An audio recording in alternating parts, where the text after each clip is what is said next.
morning, Kuhner country. Okay, trust me, jam-packed show for you today. A lot, and I mean a lot to talk about. Trump continues his offensive.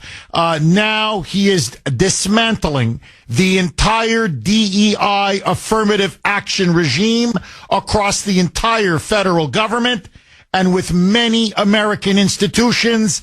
It is incredible what he has now done in the last 24 to 48 hours. But before I get to that molto importante story, very important story, there is now a pitched battle for Pete Hegseth's nomination. As you know, he is Donald Trump's pick to lead the Pentagon, to be the next Secretary of Defense. Trump wants him. To me, I think Trump should get him. To me, clearly, Hegseth is qualified to be the next Secretary of Defense. In particular, he wants to implement Trump's agenda to de-wokeify the military, to end, frankly, DEI in the military, and to purge the military, in particular, all senior leaders, of the partisanship, of the corruption, of the incompetence that has plagued our military now for a very long time, and restore it into a lethal fighting force. Well, because he is going to challenge the military-industrial complex, they are waging all-out war to destroy Pete Hegseth. And as things stand right now, Fox News, Chad Pergram, I believe is how you pronounce his last name, their congressional correspondent, has now come out and said there could be 3 Republican defections. As things stand right now, it could very easily be a 50-50 vote in the Senate, with J.D. Vance having to be the tiebreaker. It appears, according now to Fox News' reporting, and I'm relying on them and Chad, that they're saying that Mitch McConnell is a no. Susan Collins is a no. Lisa Murkowski from Alaska, ultra RINO, uber RINO, is a no. As you know, it is a 53-47 Senate, 53 Republicans, 47 Democrats. That means the vote as it stands now is 50-50. Vance would have to be the tiebreaker. Now, the tiebreaker puts Hegseth over the top, across the finish line. But what that means is, over the next 24 to 48 hours, 1 Republican defection, just 1, and Pete Hegseth is finished. Finished. So he now is literally on the ropes. He is on the brink. Now, here is the absolute latest. Several days ago, Hegseth was voted out of the Senate Armed Services Committee, 14-13, advancing to a full Senate floor vote. The Democrats then realized Hegseth had the votes to be the next Secretary of Defense. And so they needed a media hit job. And boom, right on schedule. Shazam, baby, what a coincidence. The Wall Street Journal came out with a hit piece on Pete Hegseth. And I touched on it yesterday, but now, and I suspected this yesterday, it is now giving these RINOs the cover that they want, the cover that they need in order to publicly oppose and vote against Hegseth. And what they did was they got Hegseth's former sister-in-law. Her name is Danielle Hegseth. She now goes by Danielle Dietrich, but for years known as Danielle Hegseth. She was married to Pete Hegseth's brother. Okay, so ex-former sister-in-law, to sign an affidavit that they then sent to the Senate Armed Services Committee. In that affidavit, Danielle Hegseth makes the following false allegations, and they're demonstrably proven to be false, but it doesn't matter. It's all about the narrative. It's all about the attack. It's all about defaming Pete Hegseth. She claims two things.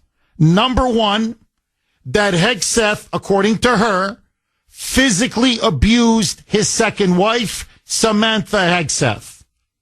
How does she know this?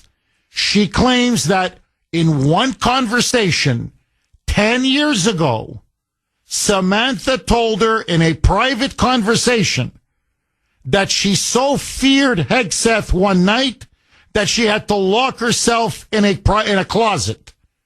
That she had to lock herself in a closet to protect herself from Hegseth, who apparently had been drinking too much, and she feared, quote unquote, spousal abuse.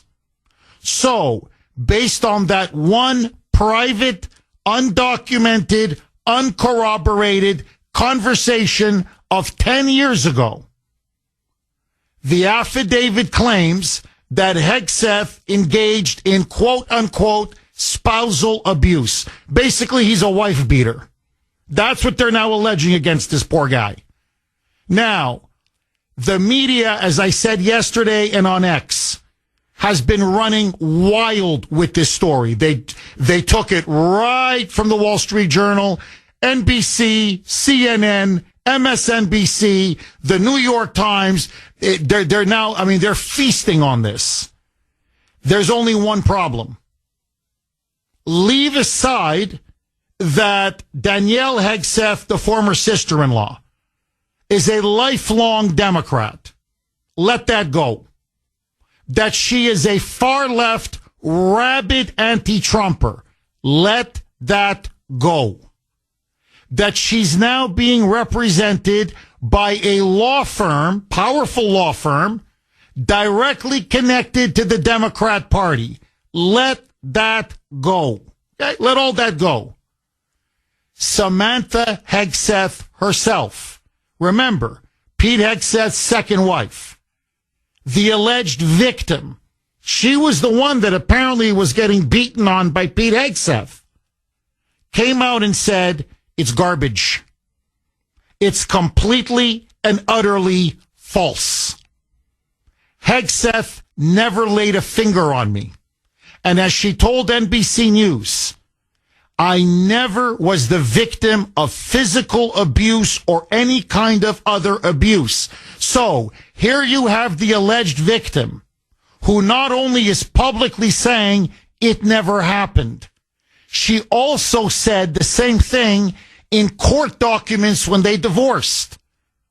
She said it was infidelity that was the cause of the divorce, and she wanted no part of it, and that's why she left Pete.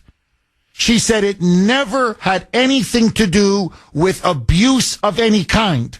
So, in court documents under oath, in an interview with the FBI under oath, and now again publicly, Samantha Hegseth, the alleged victim, has said it's bull crap. You know what I really want to say? It's BS. It's false. End of story. It's not end of story.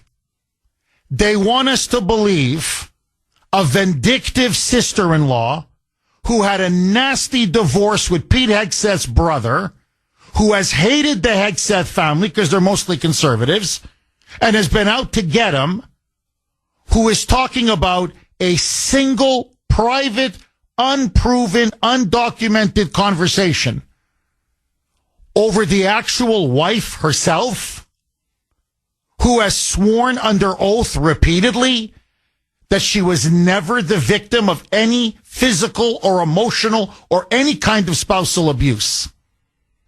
Insane. Insane. And then there's a second allegation. According to Danielle Hegseth, she says, yes, there were Christmas parties, there were family gatherings where Pete Hegseth, I saw him drinking. And that apparently she claims he got so drunk that he passed out. And so this is her argument, that he abused alcohol, that he passed out at certain parties.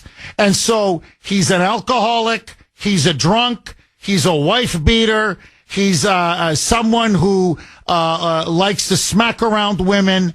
And so using these smears and defamations, and that's what they are, smears and defamations. She now is saying he is unfit to be the next Secretary of Defense. The Democrats say they're going to vote against him en bloc, all 47. And now 3 RINOs have said, blank you. This gives us enough cover to vote against Pete Hegseth. Now, let me just say this, okay? If Pete Hegseth is not confirmed, if there is one more Republican who defects and Hegseth's confirmation goes down and they're going to vote on it either tomorrow or Saturday, this will be a huge blow against President Trump and a massive victory for the swamp and for the military-industrial complex. My question to you, can Hegseth win this battle? And is it time to primary these RINOs? Your calls next. 6:20 on the great WRKO. Jeff Kuhner, Boston's bulldozer, cleaning up the liberal bull. Okay, I want to ask all of you, do you think Pete Hegseth is going to make it? That's, I think, really the question now that needs to be asked. It's, I'm going by Fox and their congressional correspondent, who now has come out, said they got a wind, they got tips from people up on Capitol Hill. It looks like McConnell will be a no. Murkowski will be a no. Susan Collins will be a no. So the 3 ultra RINOs are going to vote with the 47 Democrats to sink Hegseth's nomination.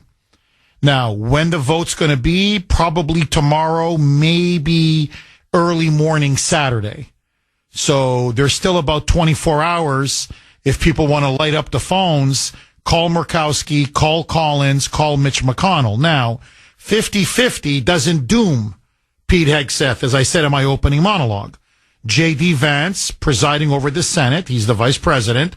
He is the Senate president. He can and will cast the tie-breaking vote. But there's no room to maneuver now. I mean, that's the danger. One more.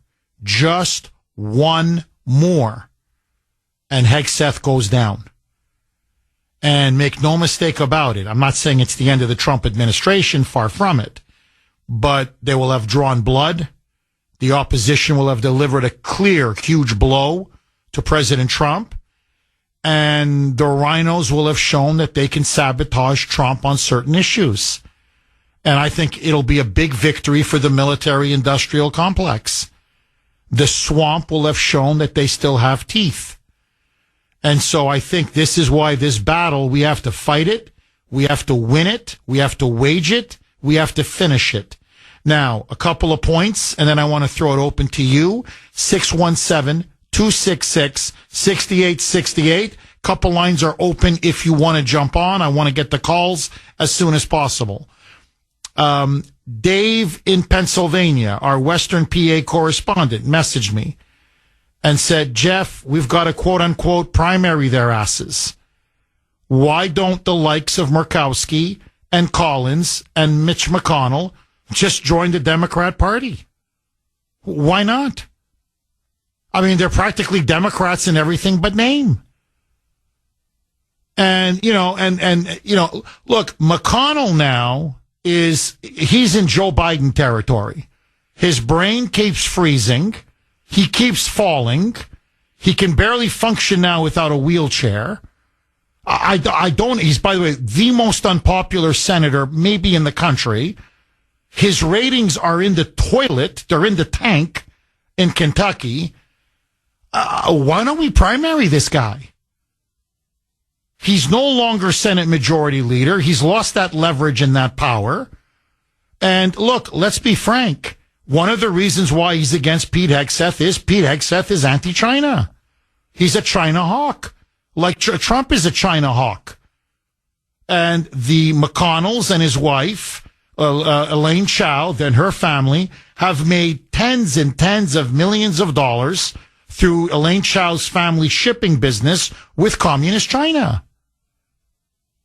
So it's clear his self-interest demands that we have a China appeaser as the head of the military and the head of the Pentagon. And that's why he's voting against. This is treason. This literally, he's a Benedict Arnold. That's what Mitch McConnell is. And then you've got Murkowski and Susan Collins. I mean, these people are useless, spineless. And by the way, when it comes to Murkowski and Collins, they always vote for every single Democrat nominee. This is what I find incredible. Every Biden cabinet pick, Lloyd Austin, no problem for Secretary of Defense. Blinken, that disaster, no problem for Secretary of State. Pete Buttigieg, planes falling out of the sky, for God's sake, no problem for Transportation Secretary. But it comes to, a warrior who served 3 tours of duty and has devoted his life to standing up for our men and women in combat and our men and women in uniform. Oh, there's a hit piece on him. Oh my God. The bitter former sister-in-law. She's made a false allegation. Well, I can't now vote for Pete. Now, as for the drinking, okay, because this former sister-in-law, spousal abuse. Well, if the wife says nothing happened, what are we talking about? So who are you going to believe? The actual victim? Or this bitter sister-in-law who, by the way, it's all hearsay. She's not even claiming she saw anything. She's like, yeah, one conversation 10 years ago in private, she told me I had to hide in a closet. I don't believe her. I think she's lying through her teeth, okay? But that's hearsay. It's not even like she saw it. Now, as for the drinking, okay? I can't tell you how many colleagues of Pete's, how many people who served with Pete, how many friends, family members say, this never happened. She's talking about Christmas parties that he's passed out. Literally a dozen people who were there saying, what is she imagining all this? I mean, yeah, did he have a few beers? Yeah, he had a few beers. Was he drunk like a skunk and passed out on the floor? No. So you're going to tell me now that you're going to believe this one woman? This is Christine Blasey Ford all over again. What they did to Kavanaugh and Clarence Thomas is what they're now trying to do to Pete Hegseth. 6:32 on the great WRKO. Jeff Kuhner, Boston's Bulldozer. 617-266-6868 is the number. Okay, Pete Hegseth now on the ropes. Can he survive? We shall see. Next 24 hours are going to be ultra critical. So 3 Republicans, again, I'm going by what the media is reporting. Okay. They haven't come out publicly yet, although Susan Collins did sound very skeptical. She released a statement saying she's not happy with this affidavit that came out from the sister-in-law, alleging that there was a spousal abuse by Pete Hegseth against his second wife, Samantha, and why didn't the FBI include that in their background check report? And so she sounds like a no, just by her public statements. Murkowski has been hinting to people in private she's a no. McConnell is saying he's a no. So we'll see. But as things stand now, according to the media, 47 Democrats are going to vote against him in lockstep. 3 Republicans are going to defect, these 3 rhinos. It's 50-50. J.D. Vance will be the tie-breaking vote. 1 more Republican goes, and it's over for Hegseth. Trump is working the phones. So is Senator John Thune, obviously. You've got Republicans now in overdrive, trying to save Hegseth's nomination. So many of you have made this point. Many. Larry has messaged me. A good friend of mine, Bill, has texted me saying, Jeff, this is the classic wrap-up smear, as Nancy Pelosi described it and defined it on Capitol Hill. Make a false accusation against someone. You know it's false. Feed it to the media, and then they repeat it ad nauseum, and then we use it, weaponize it on Capitol Hill, and destroy somebody with it. Listen now to Pelosi describe the wrap-up smear that the Democrats use again and again and again. Roll cut 100, Mike. So they don't want them to see that contrast, so they focus on something else. And it's a diversionary tactic. It's a self-fulfilling prophecy. You demonize, and then we call it the wrap-up smear. If you want to talk politics, you call it the wrap-up smear. You smear somebody with falsehoods and all the rest, and then you merchandise it. And then you write it, and they'll say, see, it's reported in the press that this, and this. So they have that validation that the press reported the smear, and then it's called the wrap-up smear. Now I'm going to merchandise the press's report on the smear that we made. And it's a tactic. And it's self-evident. It's a tactic. It's just like, it's one of our, it's one of our tools in the toolbox. It's one of the weapons in our arsenal. Yeah, it's a tactic. We use it all the time. Destroy innocent people. Yeah, that's what we do. Defame them, slander them, libel them. Just ruin them. That's how the game is played up here.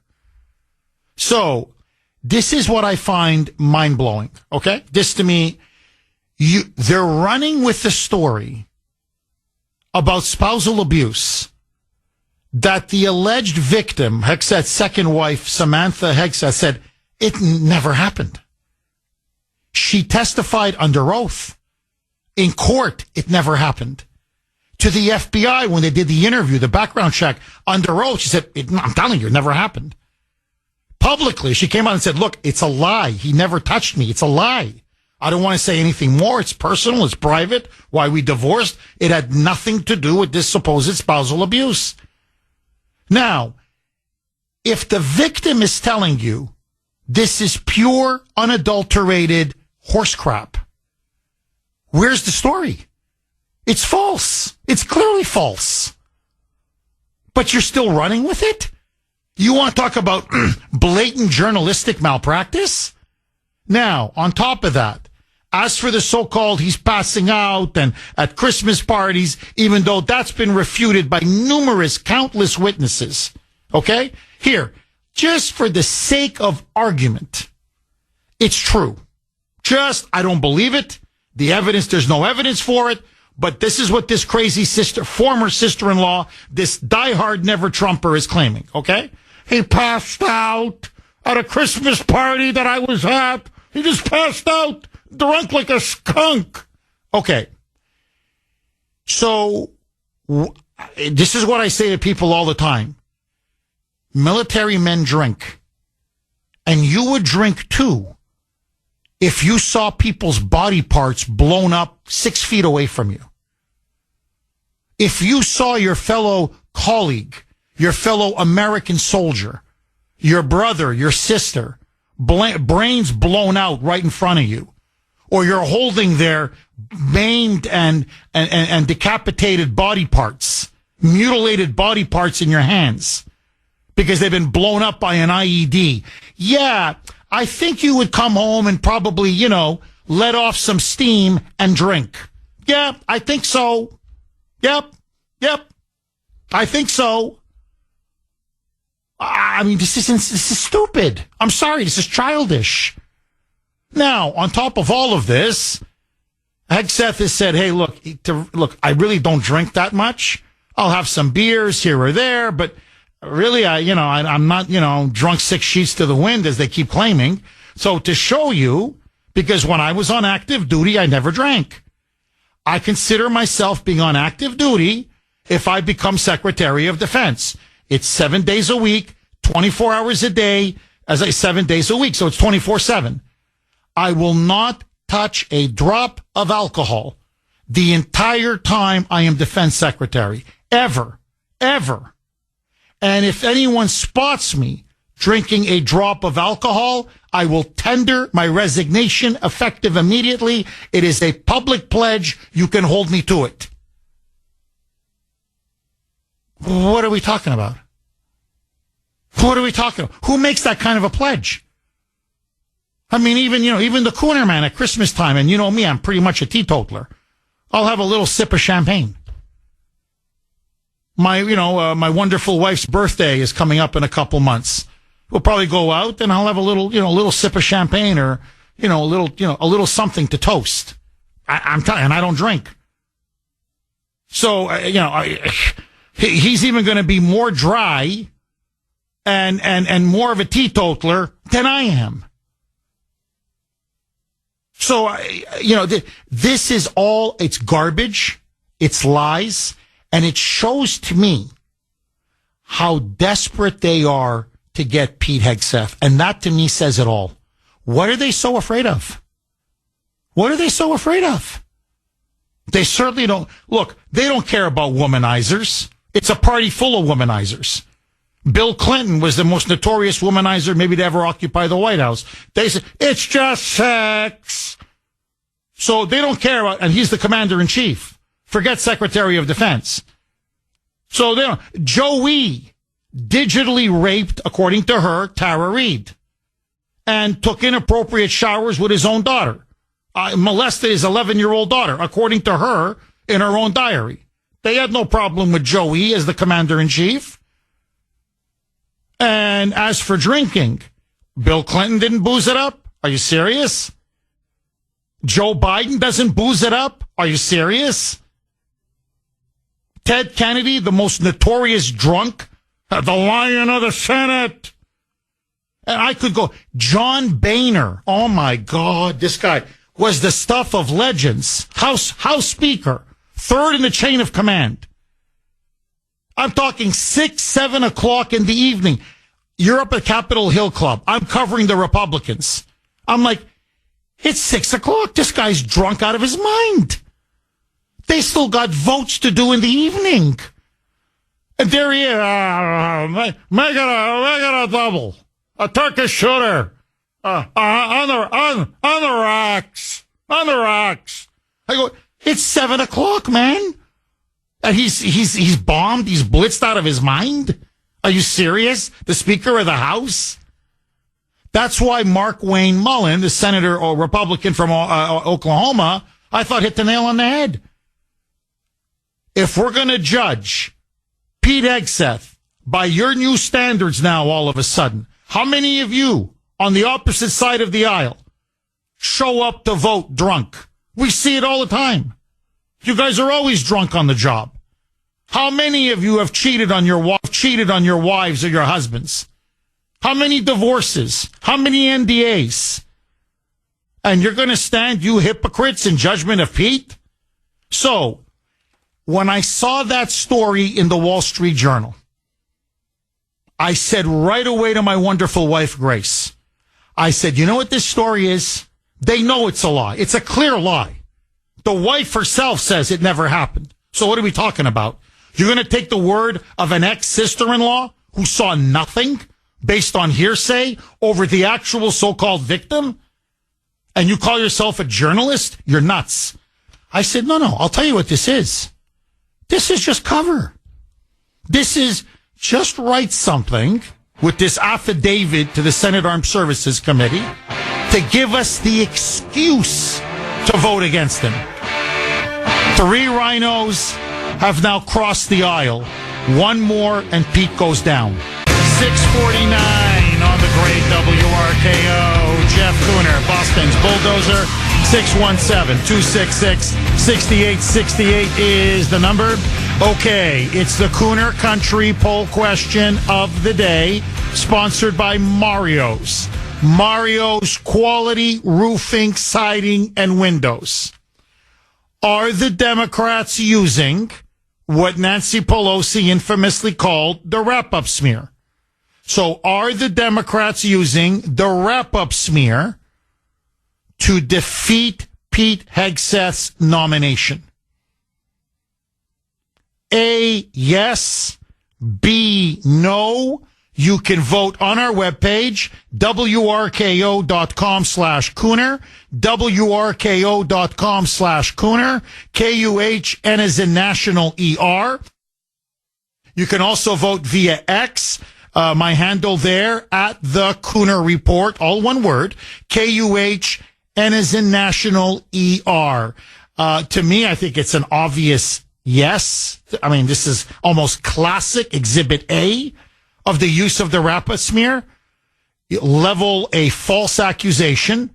Let the media then, as she put it, merchandise it, i.e. use it, talk about it, write about it, report on it, and then have politicians say, well, look what the media just said about Pete Hegseth. We can't vote for this guy.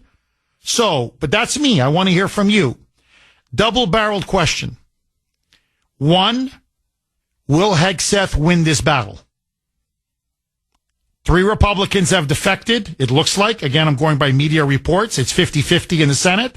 Vance is still the tiebreaker. But one more Republican crosses over, Hegseth will go down. And 2, do you believe the allegations against Hegseth that he abused and beat his second wife? She says it never happened. Democrats say they know better. And the sister-in-law says the disgruntled sister-in-law says she knows better. And that he kept passing out drunk, and that this makes him disqualified to be the next Secretary of Defense. 617-266-6868. Is it, I have GRY in Woburn. I'm assuming it's Gary. I'm just going to go out on a limb here, Mike. Gary in Woburn. Thanks for holding, Gary, and welcome. Yes, Jeff, it is Gary, and I listened to you faithfully the first hour, 61 years of age, because I worked third shift, and then I fall asleep after that. Jeff, I have to apologize. I know you're talking about Hegseth, but I got to get something off my chest. It's killing me. Do you mind? Well, go ahead. Sure, Gary. What the hell? That bishop, or whatever, what was that woman? Was she a priest, a pastor? Bishop. She's an Episcopalian bishop. Her name is Marianne Budd, Budde. Okay. Who approved of this woman to do this sermon? Amy Klobuchar, who is the chair of the Inauguration Committee. And just so that you know, Gary, that this was coordinated, I'm telling you, it was coordinated. For 2 decades, this bishop, Budd, was the pastor of St. John's Church in Minnesota, in Minneapolis. And what state is Amy Klobuchar from? Minnesota. So this was a deliberate hit job, orchestrated and planned by the Democrats to humiliate Trump, for her to attack him to his face from the pulpit. Chest, and I'll hang up, and I'll let you respond. If she wanted to do something like that, she could have made herself into a superstar by saying, Mr. President Trump, congratulations. We're all proud of you. This, that.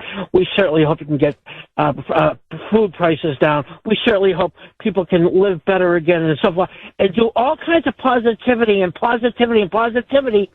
And she made it. It's such a disgrace. I'm surprised Trump didn't walk out of that church. That's all I got to say. Thank you. Thank you, Gary. Well, that's what I said yesterday. Personally, I would have walked out. But he's a president. He's our president. He's gracious. He's classy. And so he didn't walk out. And, of course, I understand. He's representing the office of the presidency. Now, I don't want to get too sidetracked, but that was an obvious political hit job.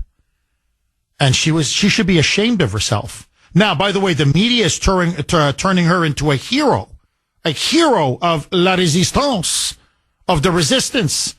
Oh, my God, The View is praising her. The nightly news, oh, my God, she stood up to Trump. She violated separation of church and state. That's what she did.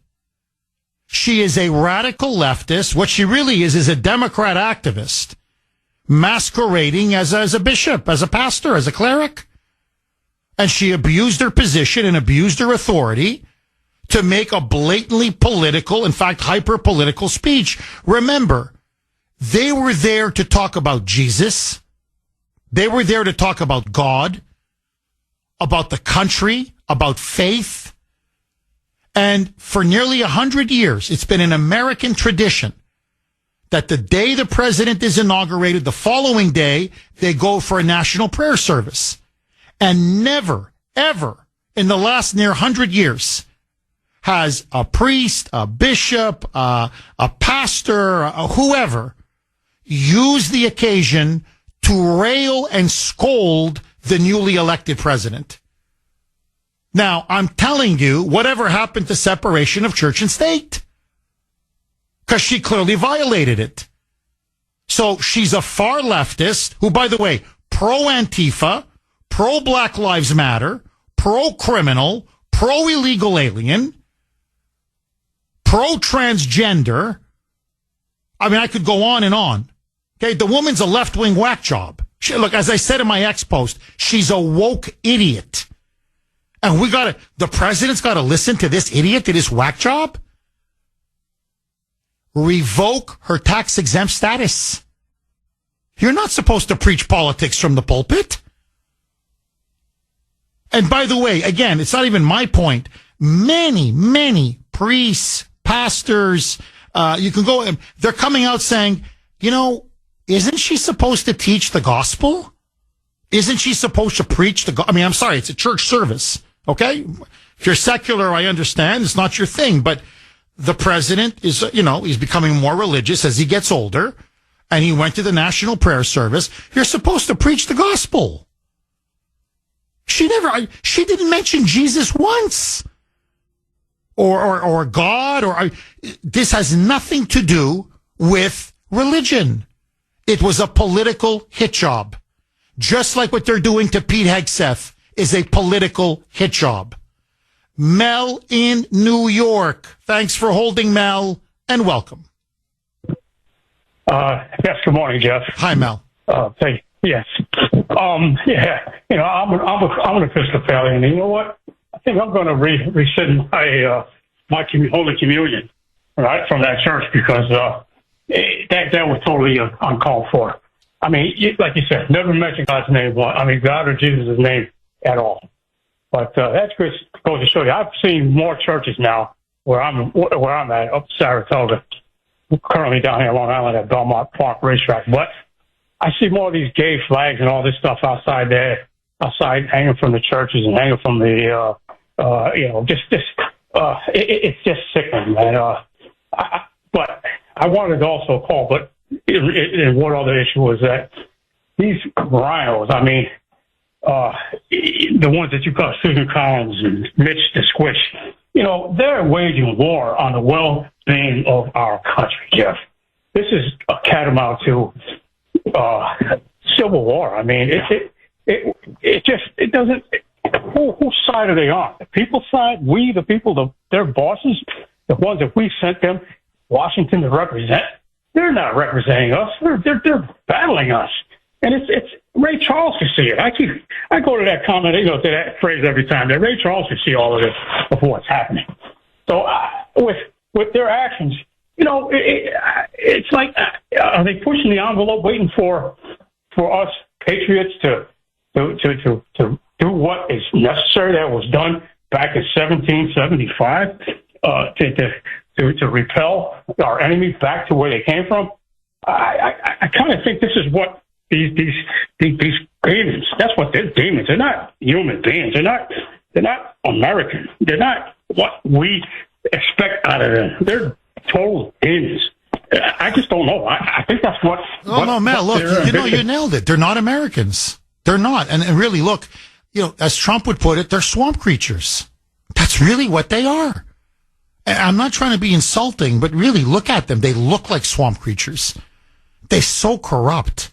Look at Mitch McConnell, venal, corrupt, owned by foreign powers like Joe Biden.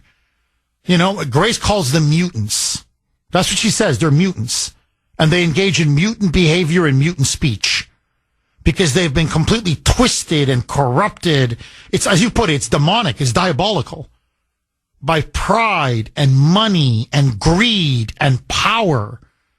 And they just keep selling this country out over and over again. No, and look, what Trump is starting to realize, is like, how am I going to win this battle when I keep having these people shooting us in the back? And I don't know if you've heard this, Mel, but this is already now, the media is reporting this. Trump is already saying, look, let's just recess appoint these guys. Like, if this is how they're going to play it, I'm just going to recess appoint everybody. They're holding up his confirmation hearings. Sorry, the confirmation votes, forgive me. They're holding up the confirmation votes. They're holding up John Ratcliffe at the CIA. He came out of committee, Mel, 14-3. Outside of 3 Democrats, many Democrats joined Republicans and said, yeah, he's obviously qualified. Chris Murphy, that left-wing hack, the one who went, this is a threat to democracy. And so he's literally filibustering Ratcliffe and saying, you're not going to get a vote on Ratcliffe. And they got to spend days and days trying to break this filibuster just to get a vote on one nominee. And they're doing this for everyone. They're going to do it for Hegseth. They think they can break Hegseth and win it. But they're slow-walking Ratcliffe. They're slow-walking RFK Jr. They're slow-walking Tulsi Gabbard. I mean, they're slow-walking every single one of Trump nominees. So basically, personnel is policy. If you don't have the personnel in place, Trump can issue every executive order till the cows come home. You need someone to implement it. And that's what the Democrats are doing. It's a deliberate strategy. Sabotage Trump's presidency by holding up, blocking, and filibustering every single nominee. Every single one of them. So make it take forever for a confirmation vote. Now, I was happy to hear that John Thune, Senate Majority Leader, after Trump called him, by the way. So you see, Trump's got to call him to tell him to do his job. So he reamed him out on the phone. And I guess after that phone call, Thune, forgive me, he grew some stones. Suddenly he grew, as the Spanish would say, he grew some cojones. And now he says, okay, you guys want to keep blocking and filibustering these confirmations, these votes? So it's going to take us forever to get every, one nominee through? Fine. We work Friday nights. We work weekends. We work all night. So you guys want to be here all night? Thursday, Friday, Saturday, Sunday, Monday? That's how we're going to do it. Yes. You work weekends, no recess, you work all night. If that's how they want to play, that's how you got to play. But you're right. These RINOs are boom, boom, boom. They keep shooting us in the back politically. Primary them. Enough. Primary them. Trust me, we don't need them. They need us. Mel, thank you very much for that call. 617-266-6868 is the number. And again, I go back to one argument. Okay, whatever you think about Pete Hegseth, Lisa Murkowski voted for every single one of Biden's cabinet nominees. The worst cabinet in American history, she voted for him. Every single one. Susan Collins, every single one. Mitch McConnell, almost every single one. So let me get this straight. Biden can get all of his nominees approved, but Trump can't? I'm sorry, I don't think so. No, I'm sorry. So you see, what does it say about these so-called Republicans? That they're actively working constantly for the other side.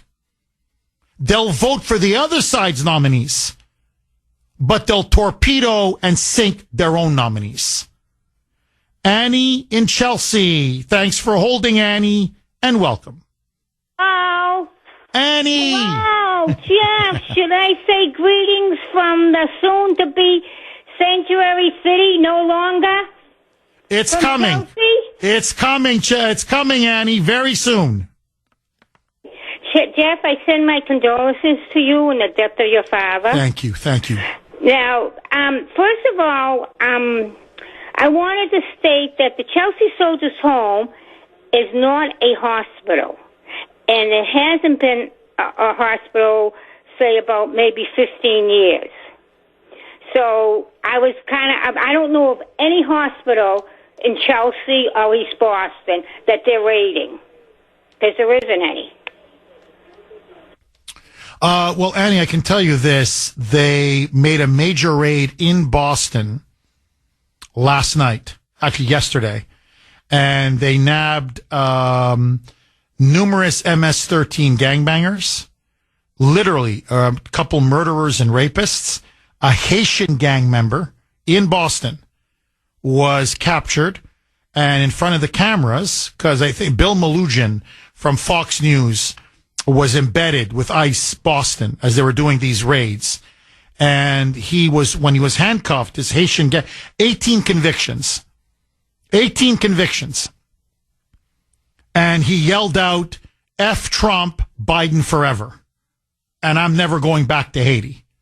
Well, we'll see about that.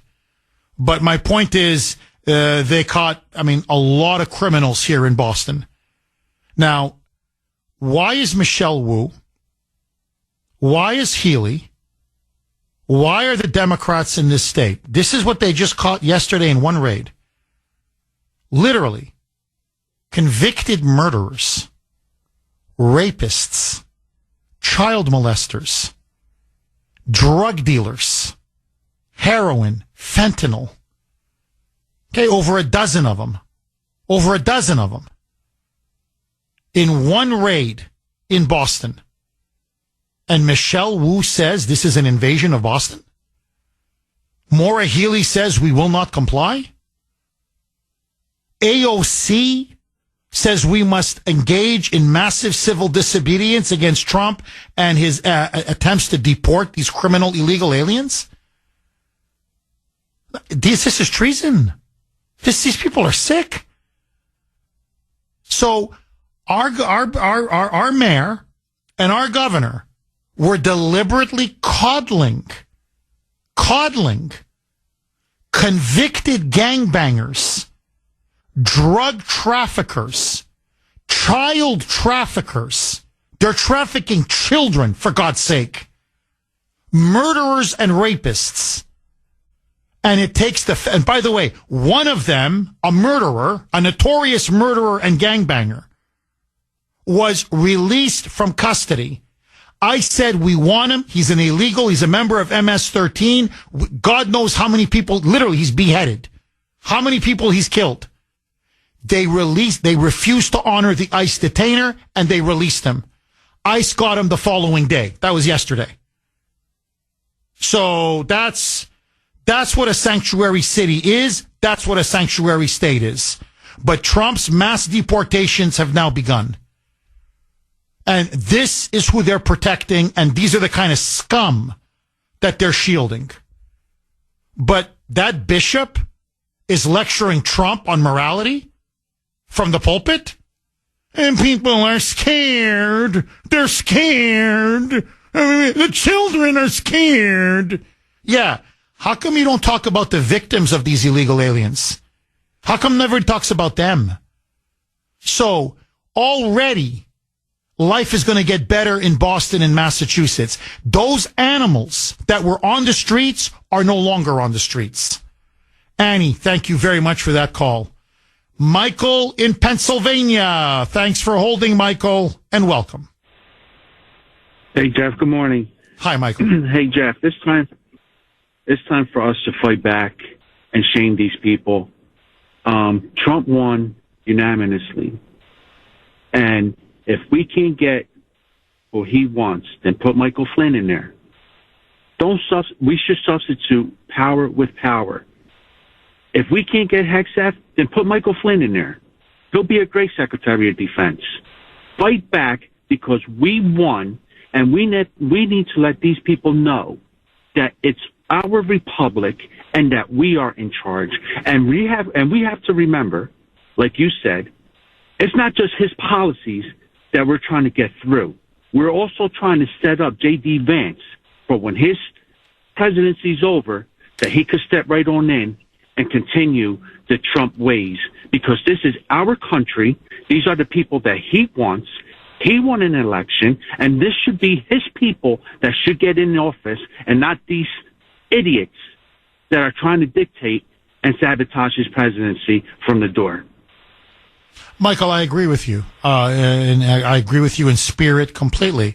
The only thing I would add to what you're saying is, look, I like Michael Flynn a lot. I like General Mike Flynn a lot. And I think he'd be an incredible Secretary of Defense. But why should we give the swamp a victory over Pete Hegseth? I mean, the question people have to ask themselves, and that's why I led the show with the Hegseth confirmation vote now. He's, as I said, he's on the cusp. He's on the ropes. It's 50-50. He could very easily go down. Why are they so determined to destroy Pete Hegseth? And I'll tell you, it's two reasons. If they can take down Hegseth, then there's blood in the water. Then they know they can defeat other Trump confirmation cabinet picks. So they're not going to stop. They're going to get emboldened. That's number one. Number two, and I think this is even bigger, Pete Hegseth is not bought and paid for. The lobbyists don't own him. The big defense contractors, the Raytheons, the Lockheed Martins, they don't own him. And that's why they want to take him down. Because he's going to really implement Trump's agenda. And do we really want to allow the left to continue to do these smear campaigns? This is Brett Kavanaugh all over again. They're lying about Hegseth. So why should he go down? We should fight for him all the way. Agree, disagree, all of your calls next. 720 on the great WRKO. Jeff Kuhner, Boston's Bulldozer. 617-266-6868 is the number. Okay, one final exclamation point on the whole Pete Hegseth story. Obviously, we're going to be following it very closely. I do want to pivot because there's some other very, very important issues. But apparently, this is from 617. You can text the Kuhner Man at 70470. Jeff, this is breaking news right now. Pete Hegseth's second wife, Samantha, has hired an attorney. She plans to sue media outlets for defamation. She is spending her own money because the media does nothing but lie, all in caps. Well, her former sister. Yeah, I agree, Sandy. I think she's also going to sue her former sister-in-law. But that's, as I was reading this, I'm like, this is defamation. And by the way, CNN, look, I don't want to get lost in the weeds here. Yeah. Oh, no. She married the brother of Pete Hegseth. It's not her sister, but it's his sister-in-law. Yeah, you're right, Sandy. So, she's going to sue Pete Hegseth's former sister-in-law, Danielle Hegseth, or I think she goes by Danielle Dietrich now. And I remember when I read this, I'm like, this is defamation. You're claiming this woman is a victim of spousal abuse. You know what you're doing to her public name and reputation? And she's telling you, look, he wasn't a wife beater. He never beat me. What are you talking about? You're destroying her good name and reputation. And so when I read these stories, I'm like, look, if she keeps telling you it didn't happen and you keep insisting that it happened, you're setting yourself up for the mother of all lawsuits. Now, just super, super quick, CNN just lost a massive defamation lawsuit. This was last week, where they defamed a man who was literally rescuing people out of Afghanistan during Biden's debacle, his humiliating withdrawal. And they claimed he was making money and it was all on the black market and he was lining his pockets. And it was the opposite. Nothing could be further from the truth. Well, apparently now CNN is going to be out literally tens and tens and tens of millions of dollars. They just got their clocks cleaned. I mean, this is a huge financial blow to CNN. By the way, now they're going to have to lay off hundreds of employees. Not just because of this ruling, because their ratings are so bad. It's because of dreck and garbage like this. You know, I had Mark on Messenger said, Jeff, What happened to the days of journalism where you went to a source and you had to know the source was telling you the truth before you went with a story? Now they go to a source like the sister's disgruntled former sister-in-law, and you know she's lying, and you still push a story to advance a political agenda. In this case, to try to sink Hegseth. This is not even propaganda. This is like the National Enquirer. This is yellow journalism. That's what this is. So I hope she takes him to the Wall Street Journal, NBC News, CBS News, ABC News, CNN, hit him again, MSNBC. You take them to the cleaner, sister. Seriously, girlfriend, take them to the cleaners. 617-266-6868. Hopefully, this is going to rally Republicans to back Hegseth and put him over the top. But anyway, we'll discuss it more tomorrow, I promise. I want to play this cut. It's a very important cut because Trump is playing three-dimensional chess, and it's a beautiful thing to watch. This was Trump yesterday on Hannity, Fox News, regarding Biden and the pardons of his crime family. And he made a very interesting point. He goes, he pardoned his brothers, he pardoned his sister. But notice, there's someone he forgot to pardon. Roll cut 1A, Mike. This guy went around giving everybody pardons. And you know, the funny thing, maybe the sad thing, is he didn't give himself a pardon. And if you look at it, it all had to do with him. Now, the left is going nuts because they're saying that Trump is signaling he's going to go after Biden. He's going to go after the big guy. He's going to launch an investigation and maybe even put Joey behind bars. As this is going on, so he's got the media now foaming at the mouth over the idea that Joey may end up behind bars. He's sending Marco Rubio to Panama to negotiate taking back the Panama Canal. Okay, so you've got all of this. He's renamed the Gulf of Mexico the Gulf of America. Hillary Clinton is losing her mind. You've got these pundits on NPR. They're going bananas. So he's got everybody fixated on these issues. But what is he really doing? He's ripping the guts out of the liberal regime. What is this exactly? My friends, don't touch that dial. I've got that next. 7:31 on the great WRKO. Jeff Kuhner, Boston's Bulldozer. 617-266-6868 is the number. Let me just say this right out of the gate. I think the last 72 hours, I have never seen a president in my entire lifetime do so much in 3 days, in 72 hours, as President Trump has now done.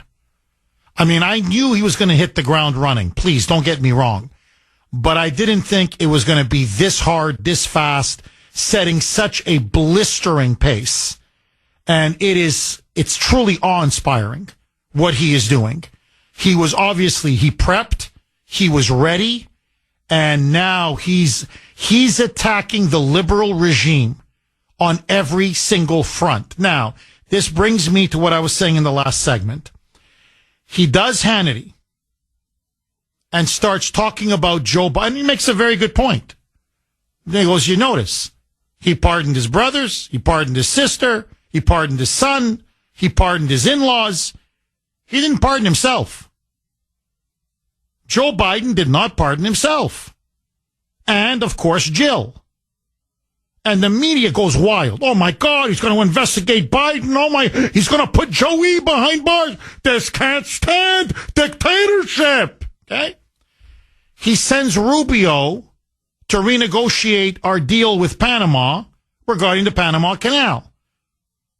He's moving on, he's got the media obsessed. We're renaming the Gulf of Mexico the Gulf of America. Obama's losing his mind over that. Why they're so obsessed with keeping it the Gulf of Mexico is beyond me.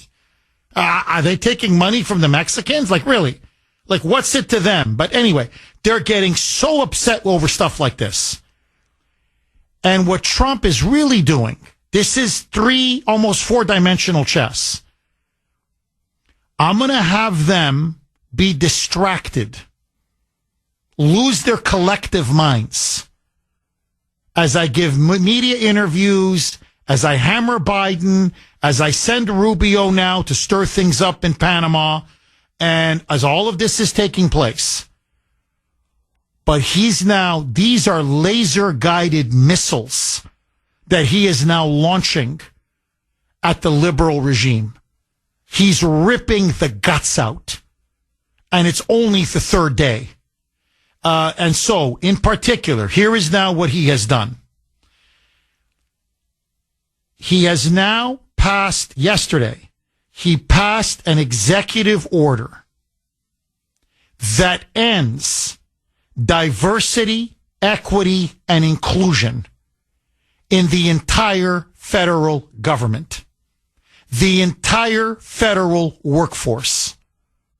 I'm talking federal hiring, federal contracts, federal spending, federal programs, federal promotions.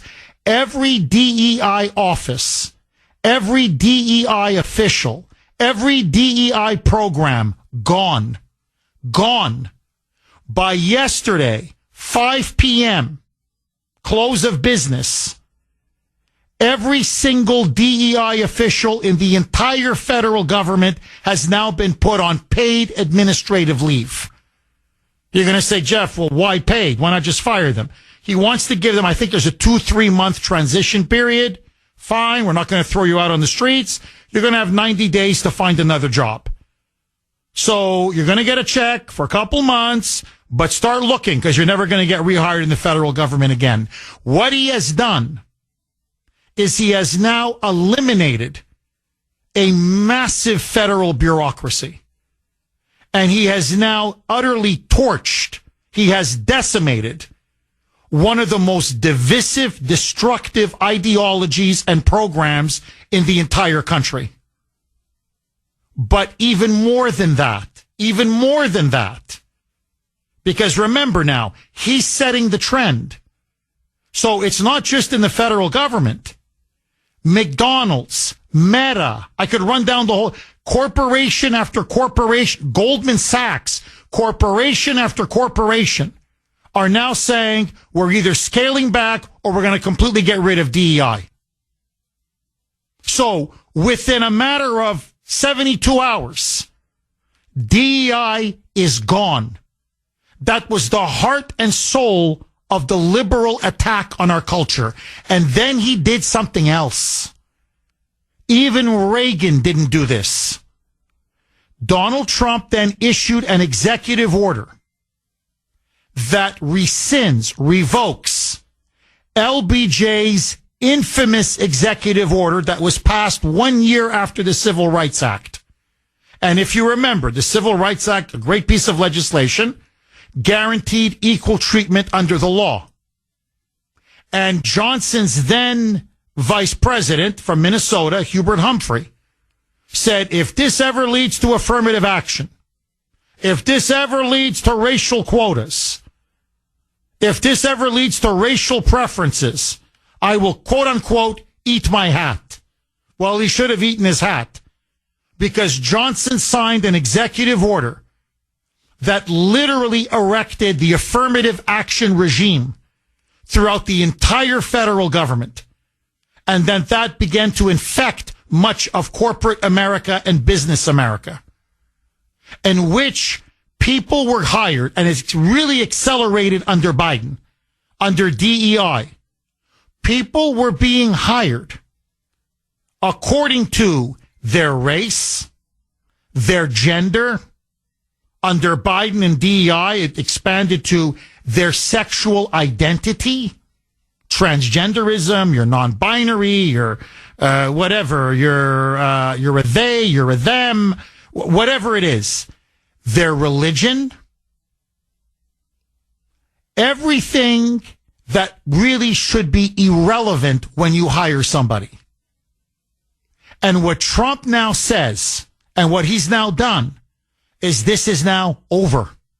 Affirmative action is dead. Racial quotas, racial set-asides, racial preferences are dead. And as Trump said in his executive order, from this point forward, in the entire federal government and across any agency, federal agency or federal department that deals with businesses and corporations.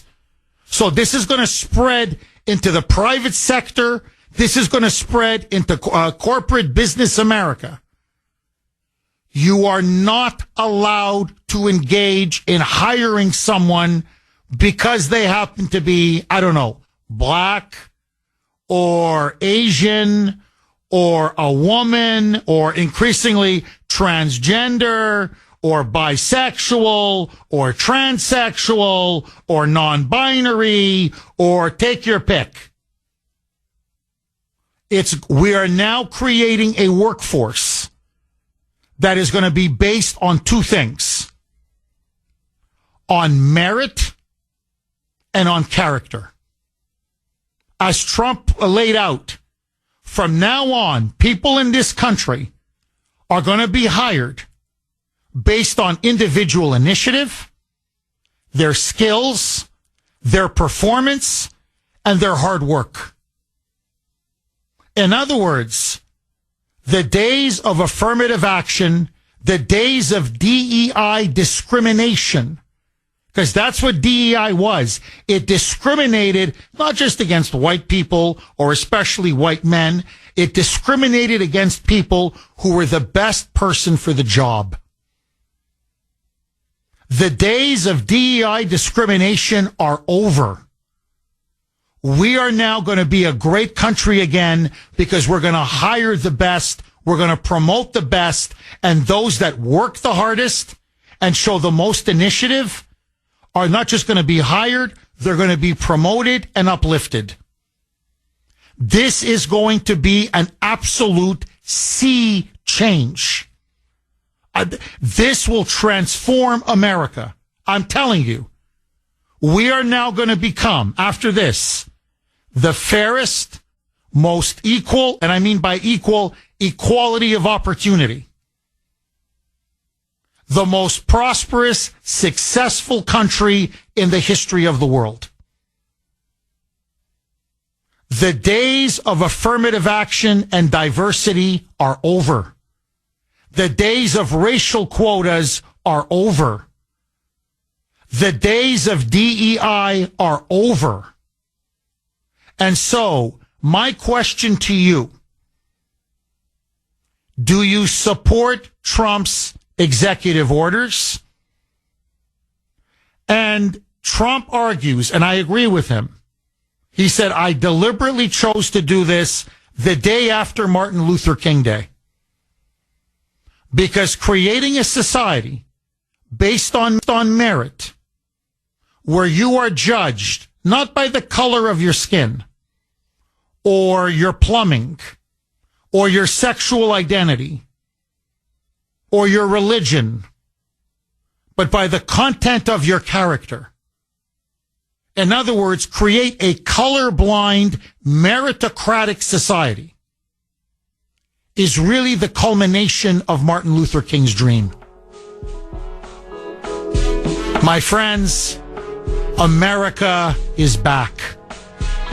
He is ripping the guts out of the entire liberal regime, and it's only 3 days in. Okay, President Trump now rips the heart out of the liberal regime, sweeping executive orders, DEI, affirmative action, racial preferences, racial quotas are now dead. Not just in the federal government, but soon across much of corporate business America. It will be illegal to hire someone based on their race or their gender or their sexual identity or their religion or whatever other trait. You must hire based on merit.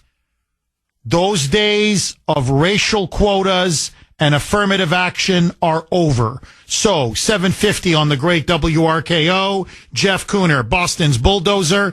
Let me ask all of you, do you support Trump's attempt to restore America to a merit-based colorblind society?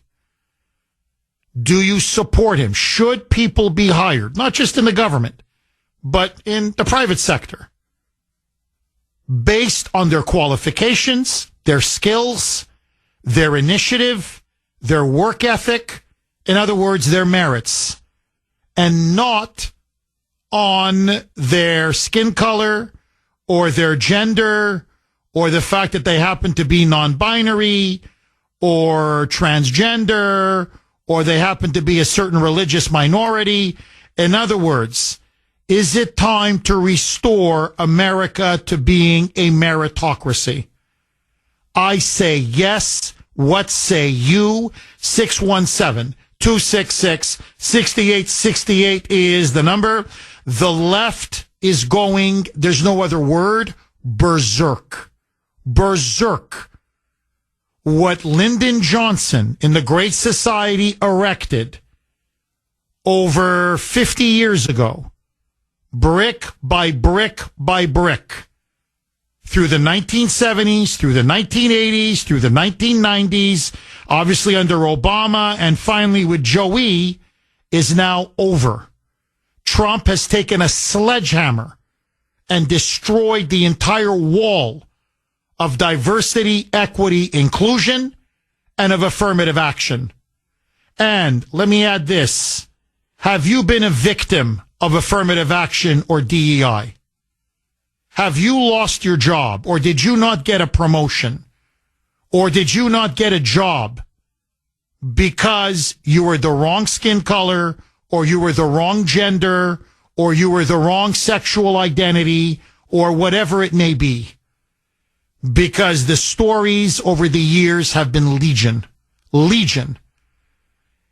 In the name of abolishing discrimination, Democrats and liberals engaged in the most pernicious discrimination.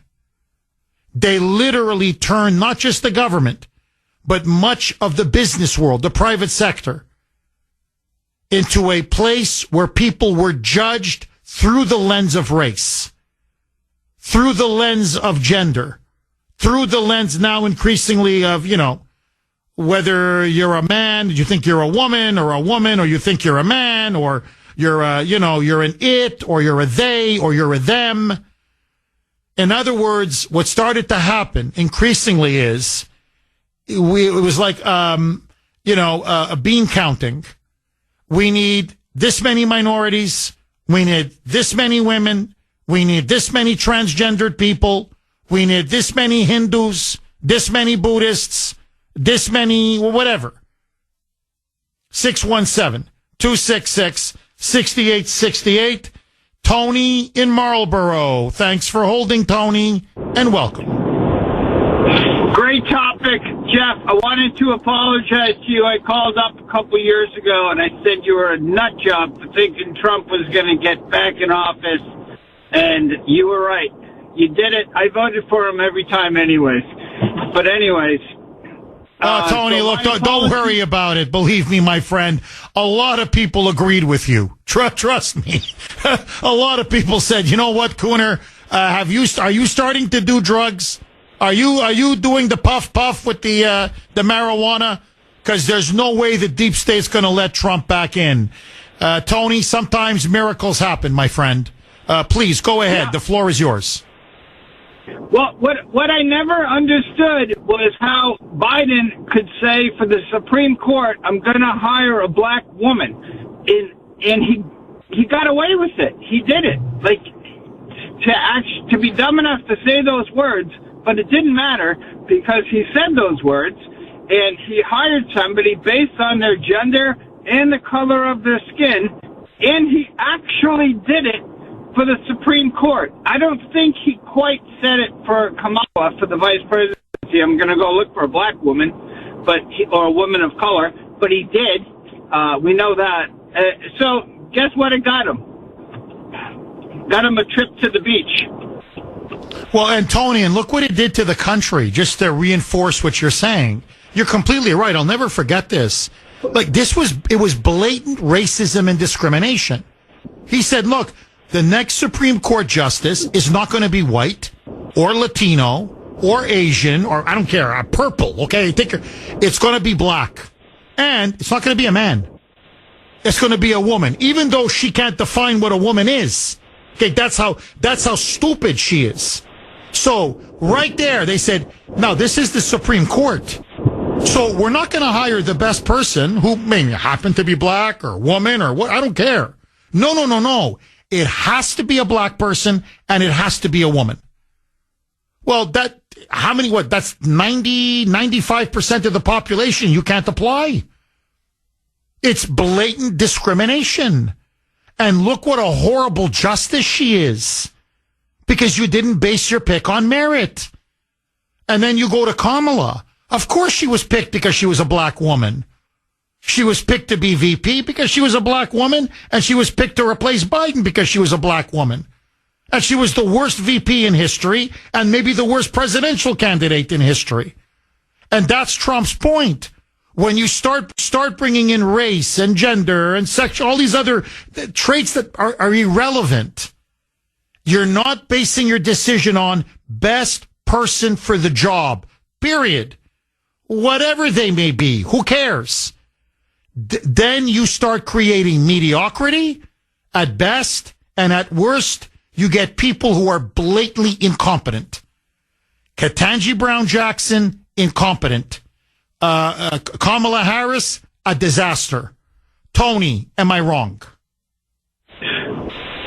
Couldn't agree more, and I don't understand how these people all want to celebrate Martin Luther King when his number one I have a dream is that you don't judge people on the color of their skin. That is his dream, and these people judge people on the color of their skin. It is it's infuriating that they want to celebrate Martin Luther King and they can't figure out his basic principle of what he was dreaming about. They missed the entire dream. Tony, you're dead on. Tony, do me a favor. Now that you and I are friends again, call me more often, Tony. Will you do me that favor? Tony, thank you very much, and God bless you. 617-266-6868 is the number. Tom in Ohio. Thanks for holding, Tom, and welcome. Good morning, Jeff. Hi, Tom. This whole DEI thing, the Reverend from Detroit at the inauguration, who got up and touted to what your previous caller, Tony, was saying, about what Martin Luther King's dream was. That guy was singing from the mountaintop about, the content of character, not the color of the skin. And then you have all these moonbats, just the hair on fire, saying, oh, my God, it's going to lead to discrimination. Jeff, the ultimate meritocracy is professional sports. Football, basketball, namely. I know Trump's people listen. They need to chart males in football by race, and then how many are participating up against the national average. Do it in basketball also. You got to have an Asian. You have to have Hispanics. So many white guys on the team. What would those NFL teams do? What would ESPN say about that? Oh, Tom, you're on fire. Absolutely. No, look, Tom, here. A couple days from now is Sunday. So whatever, 3 days from now, we're the NFL playoffs. And basically now they're down to the last four teams. Okay? Take any team you want. I don't care. Mike thinks Kansas City's going to win it all. I never like to bet against Mike because he really knows his sports. But it doesn't matter. Buffalo Bills, Kansas City, Philadelphia, and the Washington Commanders. And I love the Washington Commanders quarterback, by the way. This guy's got some real talent. I'm not begrudging them. Congratulating them. They're disproportionately black. The African Americans are 13% of the population. There's no way they're 13% of the Kansas City Chiefs. There's no way they're 13% of the Washington Commanders or the Philadelphia Eagles or the Buffalo Bills. In fact, many of those teams, they're like, what is it? 90% of the offense is black. 90% of or 85% of the defense is black. Great. Best person for the job. I don't care. I want a winner. That's what I want.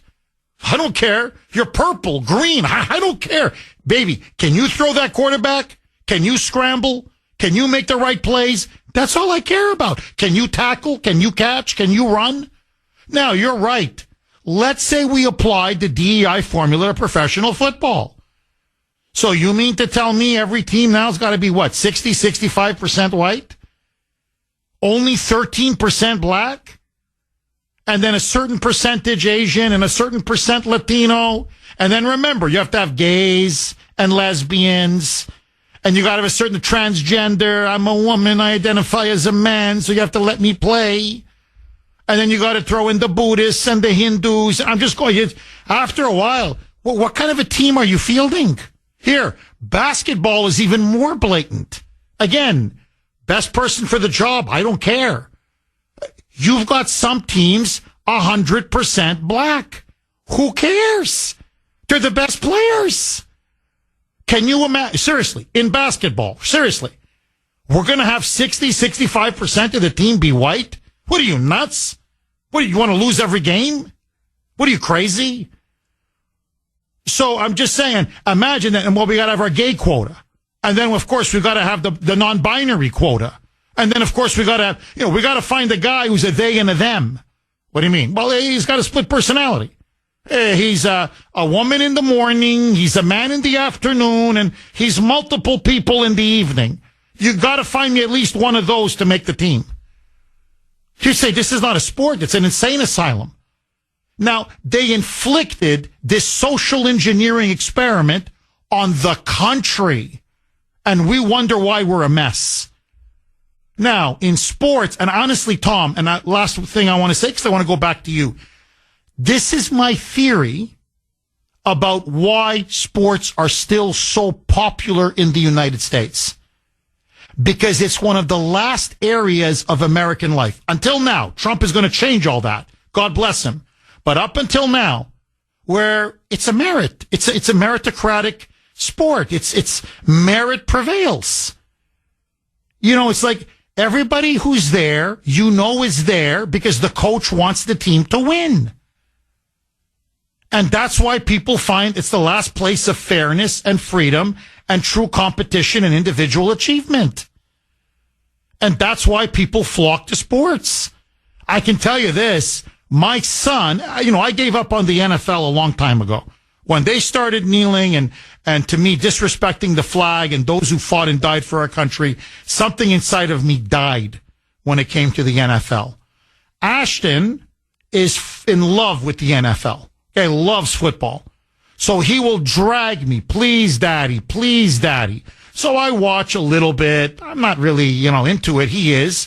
So, but one of the things he tells me is, he loves it because it's the best person for the job. He goes, daddy, you have to be the best. And I like to see the best play. What's wrong with that? Now imagine the whole country becomes the NFL. The whole country becomes the NBA. The whole country becomes Major League Baseball or the NHL. Tom, what force on earth can stop us? Tom, final word to you. I mean, Jeff, you're as you say, you're on fire. I'm telling you, it's just amazing how the moonbats, the media are just running with this thing, saying that, you know what? Hitler's, there he is, Nazi, nationalist, look what he's doing. You know, white supremacy. Because he's doing away with DEI. Jeff, it's just like in the universities. Here at Ohio State, $30 million budget, 200 people at Ohio State University in the diversity, equity, inclusion. It's nonsense. Tom, as always, thank you very much for that call. No, and on top of this, now this is a bit of a side issue, okay? Compared to the gravity of what Trump has now done on the affirmative action DEI front. That's what I mean. He's tearing the guts out. He's destroying the liberal regime in front of our eyes. But, I'm with him and Elon all the way. All of these federal bureaucrats, again, we're not promoting initiative and work and merit and achievement. They're still working from home? They're still doing remote work? What is it, 3.5, almost 4 years after the pandemic? And now they're all complaining, these bureaucrat fat cats, that Trump has given the order and Elon as well? It's like Doge. Really, Doge is already starting in a way. That's what this is. Okay, Department of Government Efficiency. Get your asses back to the office. Go back. Hey, you serve at the leisure of the American taxpayer. They work for us. We're paying their salaries. I expect you no longer work from home. I want you to work in the office. And you're going to put in a full day. It's time to start working again. And and now they're all complaining. Oh, well, why do we have to go back to the office to work? Aren't you here to serve the American people? Start serving. Start working. Trust me, hard work never killed anybody. Laura in Townsend. Thanks for holding, Laura, and welcome. Hi, good morning. Good morning, Laura. Good morning. I am a first-time caller. I've been listening for years. Welcome. I love your show. Welcome, Laura. Thank you. I have a comment and a question. So during the inauguration, I have to say I did pause and think, oh no, when Trump said he's going to, mandate just 2 genders. That made me pause because in the dictionary, so gender is very different from biological sex. There are 2 biological sexes. But you really can have any gender you want, and you can be any gender you want. And I support that wholeheartedly. I have many friends and family who are gay, lesbian, they're not sure, and that's okay with me. And I just felt like that was the only part of his speech that I thought, that's going to hurt somebody. And I am very curious and anxious to your response to that. My question is, when you apply for a job, when you apply for a mortgage, are those questions going to be gone under Trump's new rule? Can we stop answering, what's your sex? What's your race? Are you Latino? And you asked a question, have we been affected by this DEI? I probably was, but there's no real way to know. I'm a white female. I was unemployed in 2022, and I applied for over 200 jobs. I interviewed for maybe 50, and it took me 1.5 years to get a job. And I started wondering, should I check off I'm black or I'm, some kind of minority? But then I thought, well, they're going to find out when I interview, so I can't do that. But honestly, I don't know, and I wonder. Oh, no, let me be Laura, look, let me be brutally honest with you. I can answer your question, and you take it to the bank. You were definitely discriminated against. And I know this for a fact. I have family members who, when they apply for a job, they're of Italian descent, but, Italians, Southern Italians, dark hair, dark eyes. She can speak very good Spanish. She just said, I go, trust me on this. Just because she's not getting any interviews, or she wasn't. I said, just check Latina, check Hispanic. The moment she went from being white to Hispanic, bang. Interview after interview, job after job offer, and they openly said it. No, we have a diversity DEI program, and we aggressively want to target certain ethnic and racial and gender minorities. And so basically, it wasn't even they didn't even look at her resume. It was just, she's checked the boxes. Nah, sorry.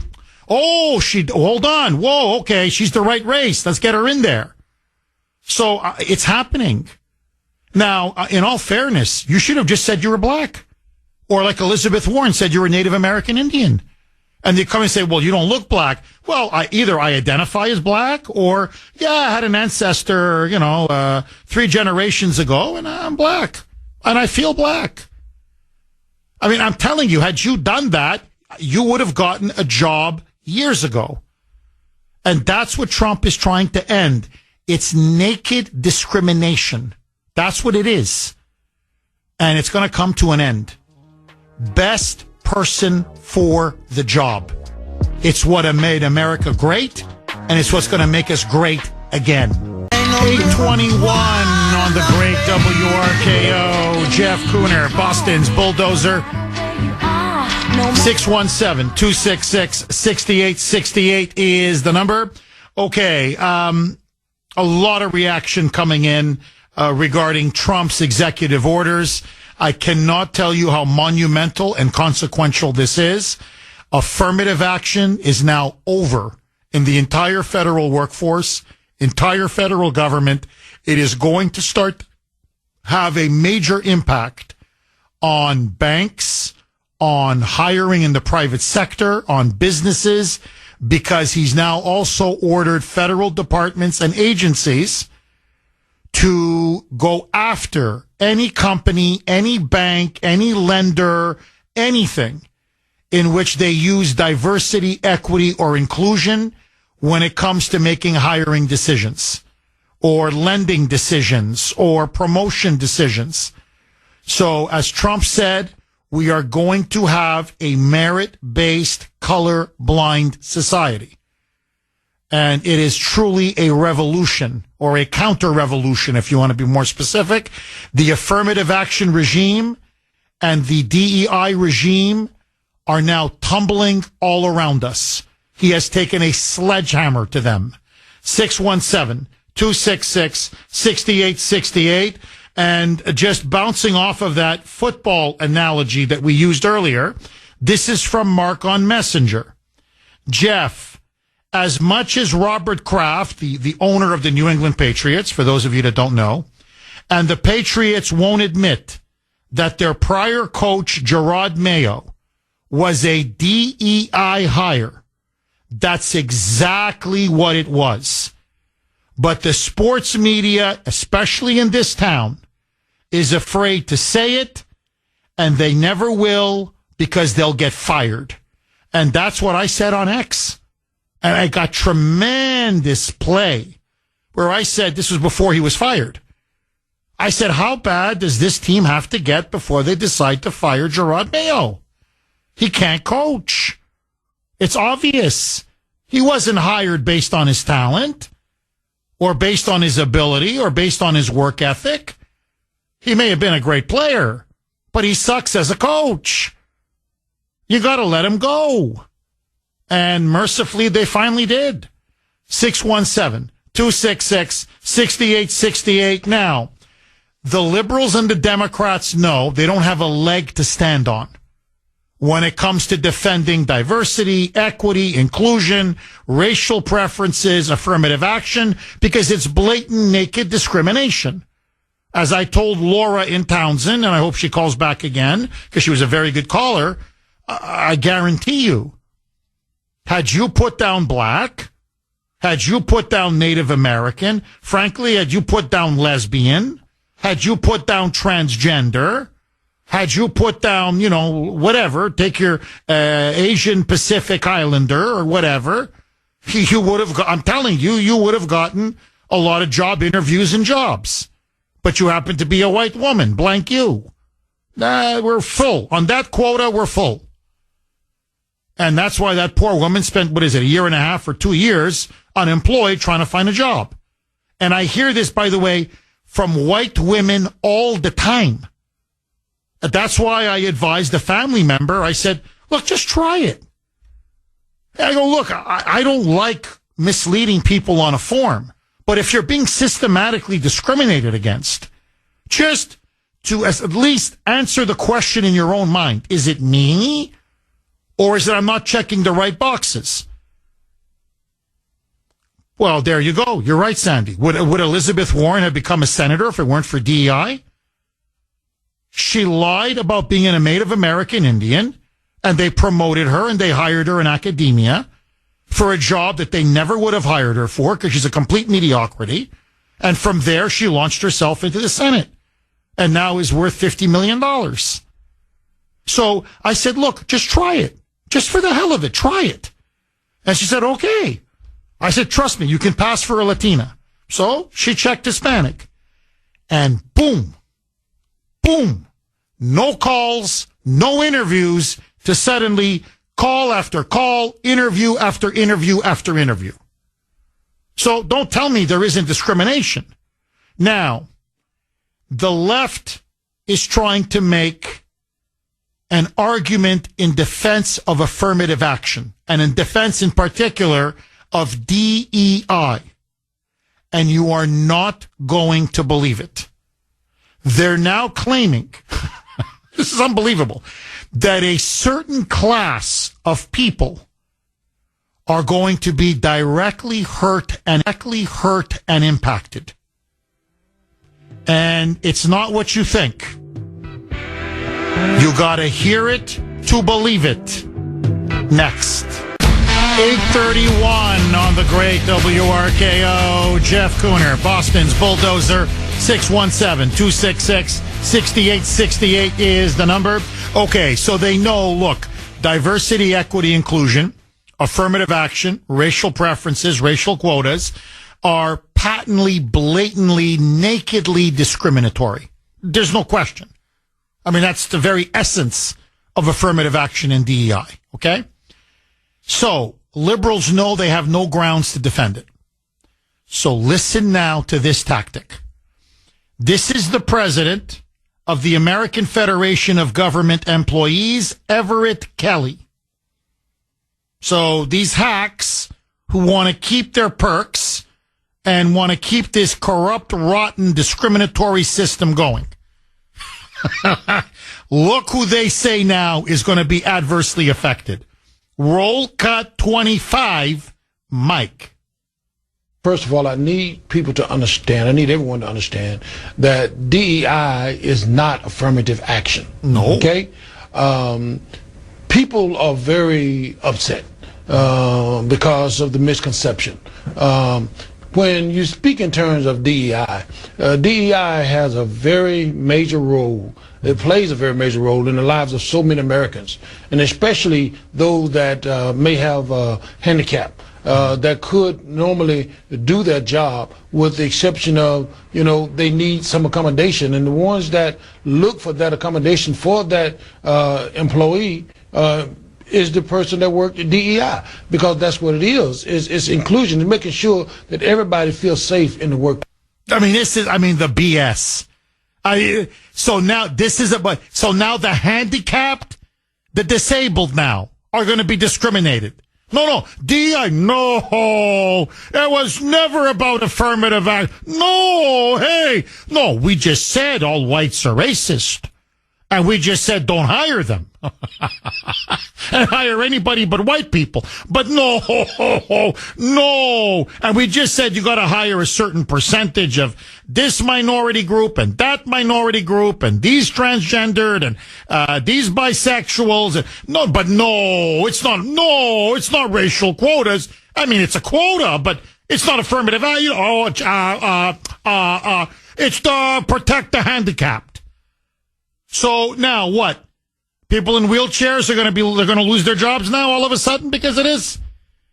So all the businesses now that have those handicap accessible like walkways and places where you can access a business, what, they're going to tear them all up?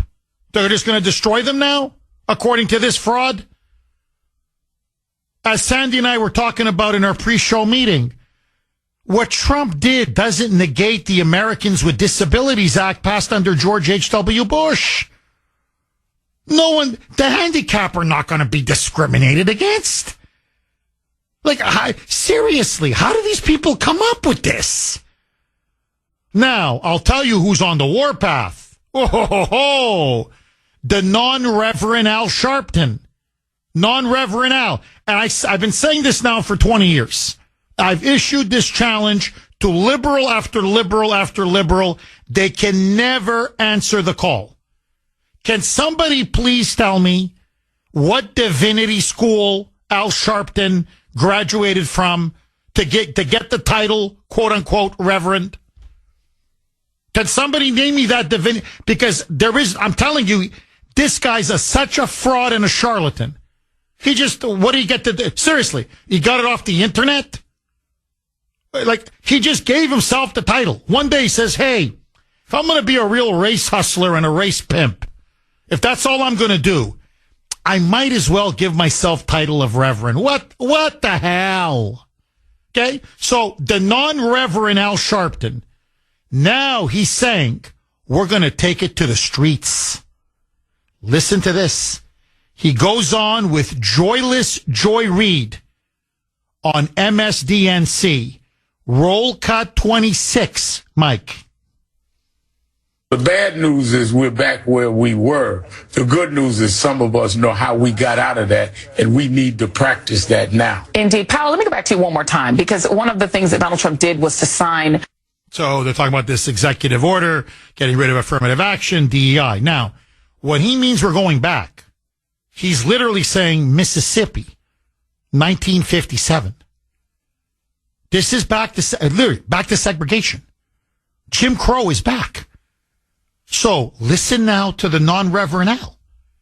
He's at the Metropolitan AME Church, okay, the National Action Network. There he is from the pulpit.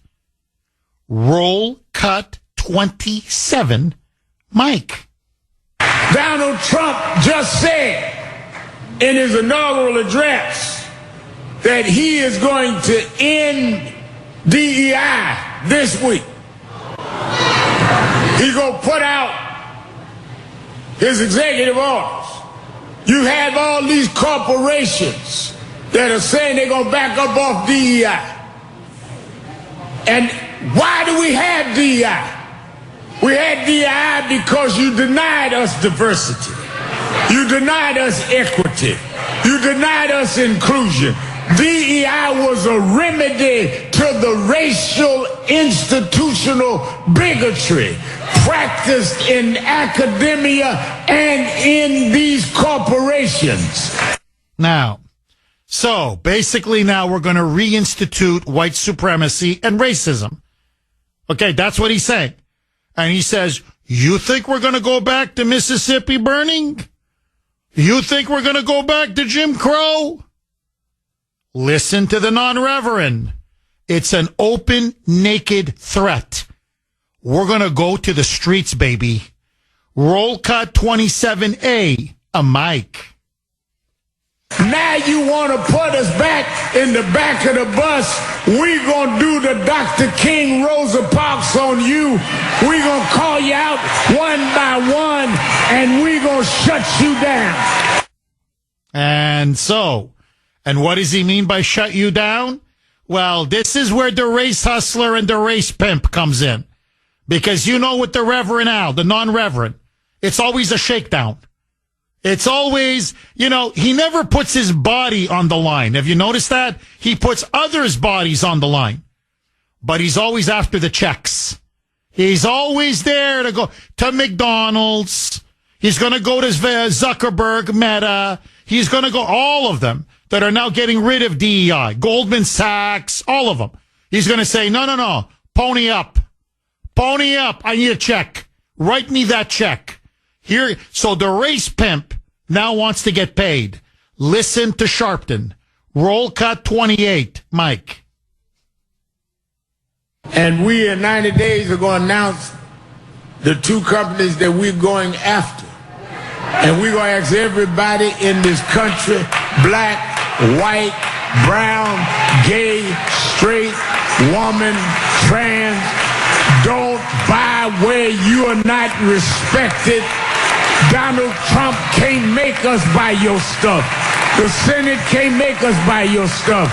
In the name of Dr. King, we're going to do what Dr. King did. In the name of Dr. King, we're going to insist on a system and a regime that is based on the color of one's skin. What Al Sharpton is pushing for is literally the exact polar opposite of what Dr. Martin Luther King wanted. A colorblind society where people are judged, hired, promoted, treated based on their character and based on their merit. And what he's saying is, no. Judge us, pay us, hire us, promote us based on the color of our skin or on our biological sex, our plumbing, or whether we identify as a man or a woman, or our sexual identity, or our religion, or whatever it is. It's the complete perversion of Dr. Martin Luther King. But notice, two corporations, they pony up first. And then we go to another one, and then another one.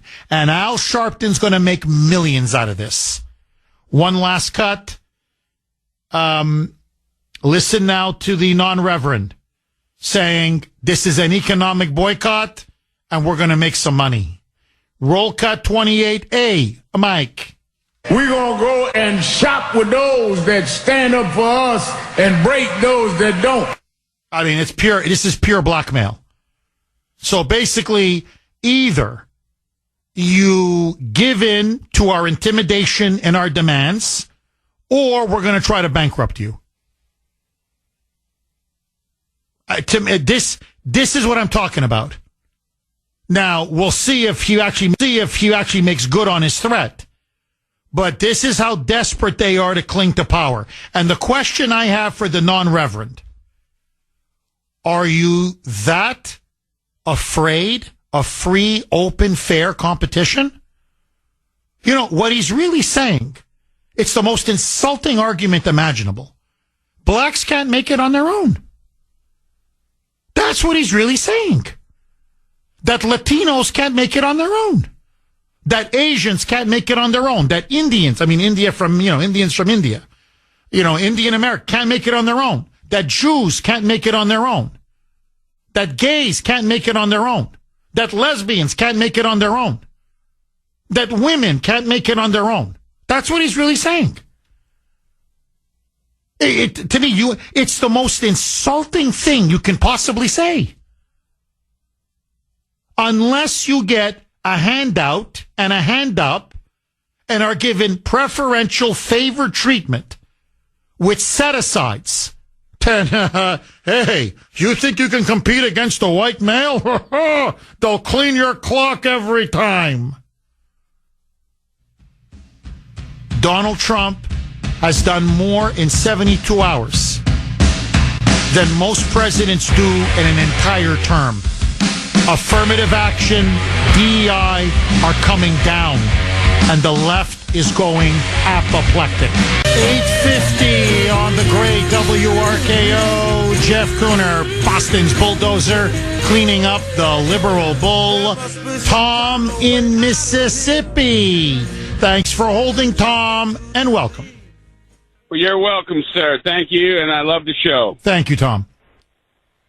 The non-reverend. That's a great way to put it. I'm originally from Chicago, and I've seen, how affirmative action works, and it really doesn't benefit the people who need it. Now, Tom, can you give me an example what you saw? Yes, yeah. purchasing department for the city of Chicago. There was a gentleman there that was a director there, and when affirmative action came into play, he started a company in Chicago to purchase, because everything that the city of Chicago purchases, Cook County purchases, whatever it may be, whether it's industrial supplies, whatever, has to have minority participation. So this guy, all he does is paperwork for bids, and let's say he'll go to an industrial supplier, and they come to him and he does the bid work, and then he's making all this money off it basically for doing paperwork. Well, down the street you've got Cabrini Green, which they tore down, thank God. You got people impoverished beyond comprehension. So it didn't help those people out at all. Well, this guy just got rich. Oh, that's a great point. Tom, Al Sharpton says he's going to take this to the streets. They're going to start boycotting companies, corporations, massive protests. They're going to shut the country down. They say we're going back, speaking of Mississippi, we're going back to Mississippi in the 1940s, the 1950s. We're going back to the Jim Crow South, and that they're not going to the back of the bus anymore, Tom. What say you to the non-Reverend Al? I think that he's not really paying attention to the African American community. They're way past him and a lot of his BS. Of course, there's going to be some people that follow the emotion, but they're way past that. I mean, we had an African American president get reelected. I don't think that's going to happen. I mean, look at the temperature of the South Side of Chicago. All the people that were upset with what's going on. There were a lot of people voting red. Down there. So I don't think it's going to happen. I don't think he's going to gain any traction. Yeah, you know what? I think you may be right on this, Tom. You're right, obviously, in your devastating critique of affirmative action and how it really helps swindlers and charlatans and grifters, but it doesn't help, say, the black community. It never has. Or other minority communities. It doesn't. If anything, it stunts them. It hurts them. But I think the non-Reverend Al, I think Sharpton's time is over. I think people in the black community now, him and Jesse Jackson, they see them for what they are. They're race grifters and race hustlers. And they're like, what's in it for us? I mean, he gets rich. He lives in a mansion. He drives around in a limousine. He's got expensive cars and $2,000 suits. And what do we have? Nothing. We're still in the projects. So, Tom, I agree with you. I think his day is over. Tom, dynamite call. Please, don't be a stranger. Call again. 617-266-6868 is the number. Okay, Trump sending shockwaves across the entire federal bureaucracy, the entire federal government, and really in many ways across the entire country, the whole private sector.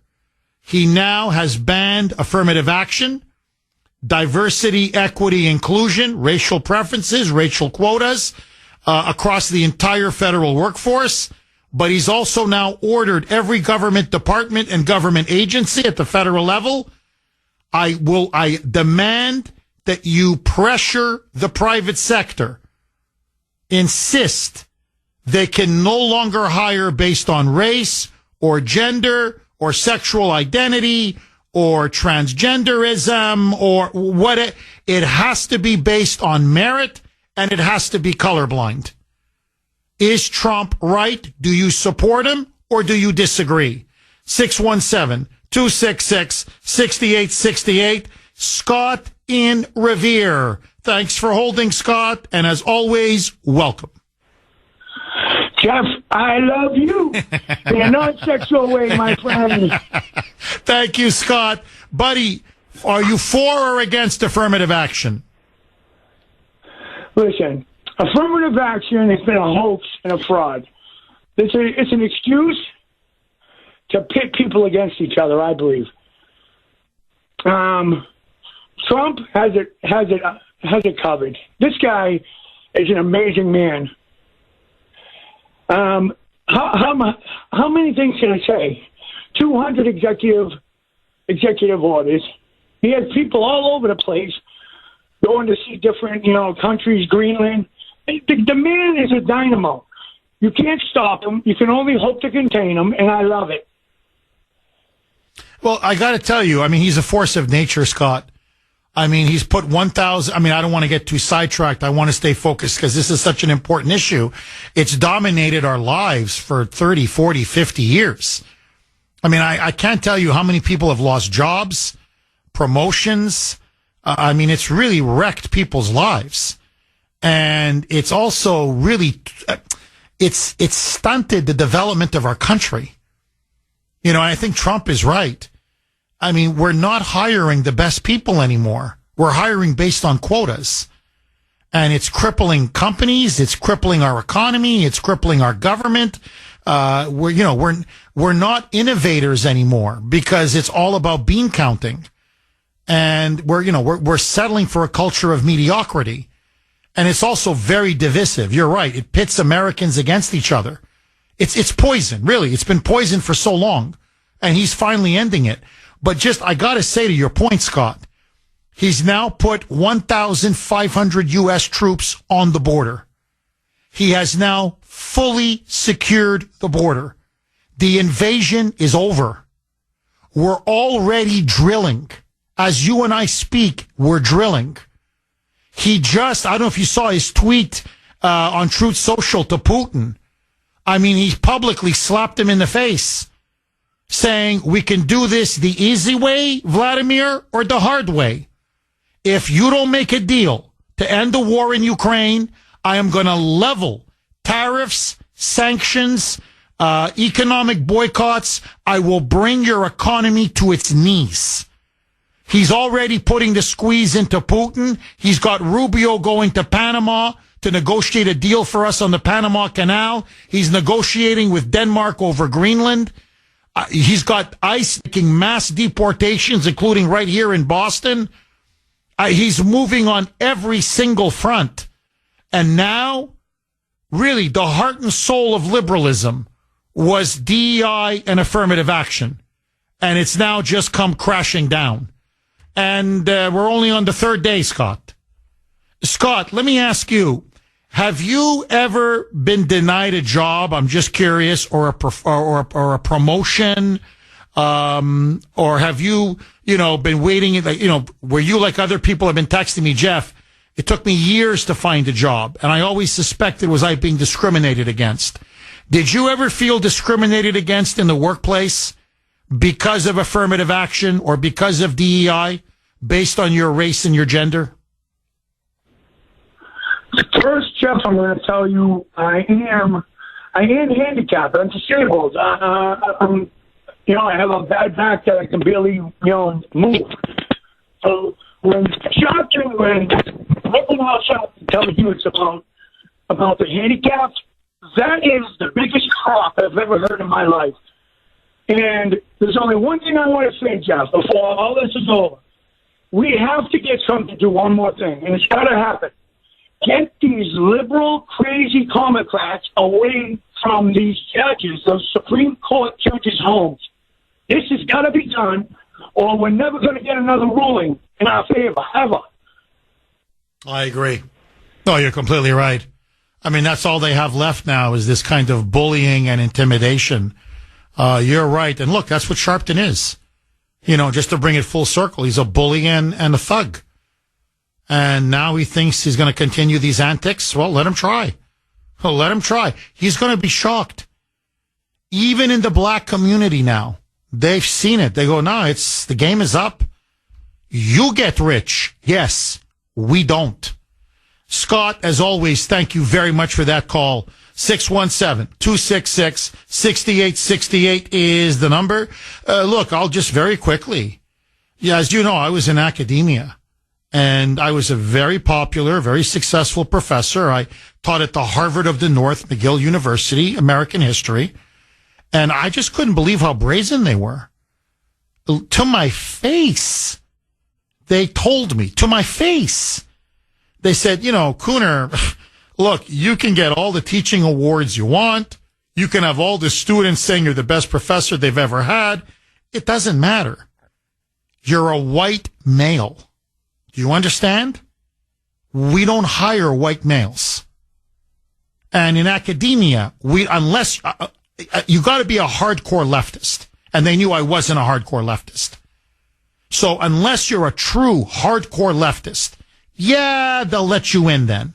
But if you're not a Marxist, okay, if you're just literally some kind of a, moderate of any kind, conservative, centrist, center-left, whatever, you're a white male, out.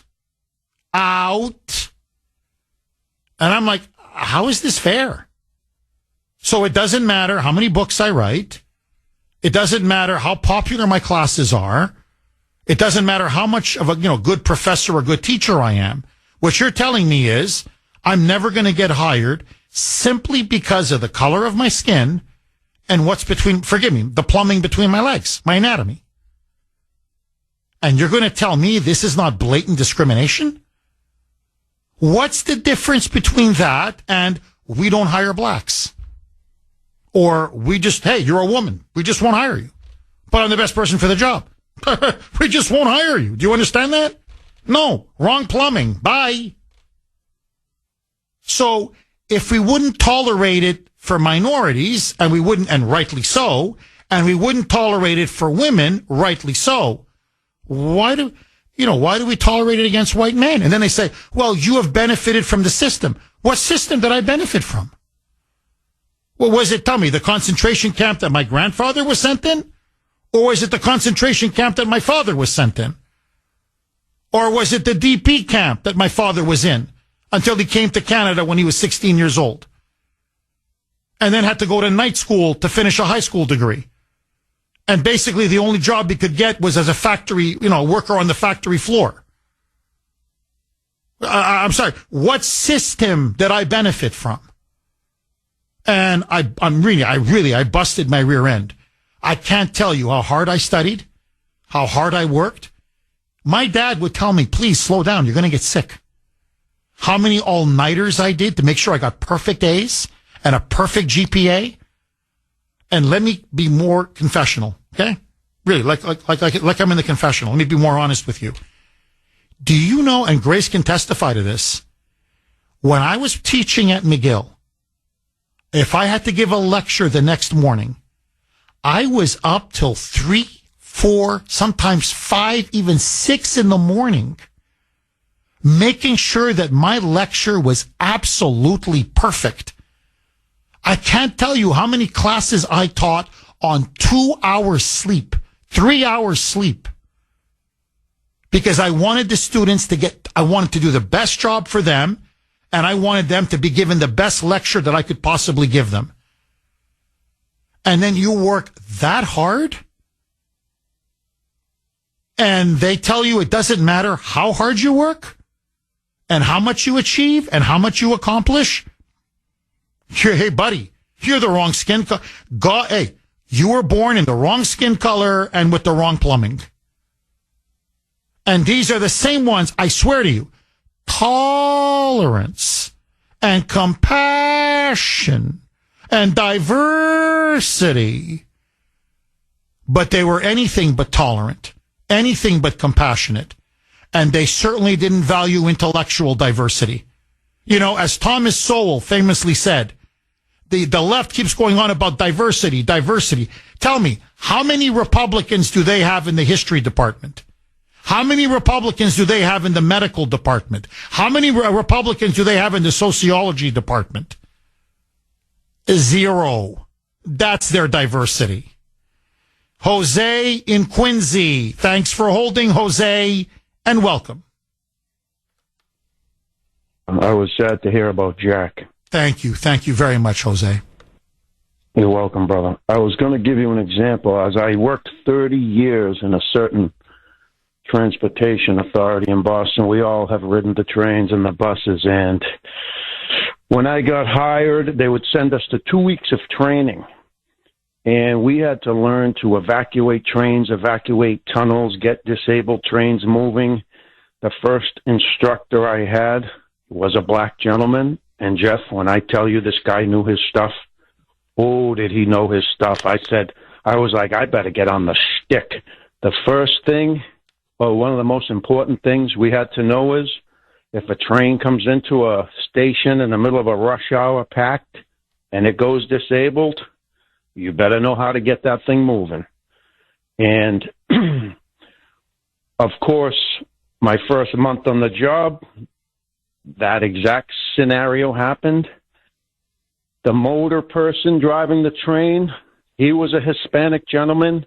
He called me up on the intercom on the train, and he gave me several things to try. I'm like, wow, this guy knows his stuff. Didn't work. But the guys were already running down the tunnel, the inspectors, an Asian gentleman, a white gentleman, a black gentleman, and they got that train. I was a new guy. They got that train going in about 5 minutes. The people on it didn't even know they were delayed. Now, 10 years into the career, they started sending us to diversity training, okay? We already got it. We already got the diversity. Anyways, they bring us into Park Plaza, sit us all in a group. We got to sing Kumbaya and all this stuff and teach us how to love minorities. We're already minorities, okay? We got it. We're frontline employees. We're taking it seriously. Fast forward another 5 years. Look what's going on in the MBTA.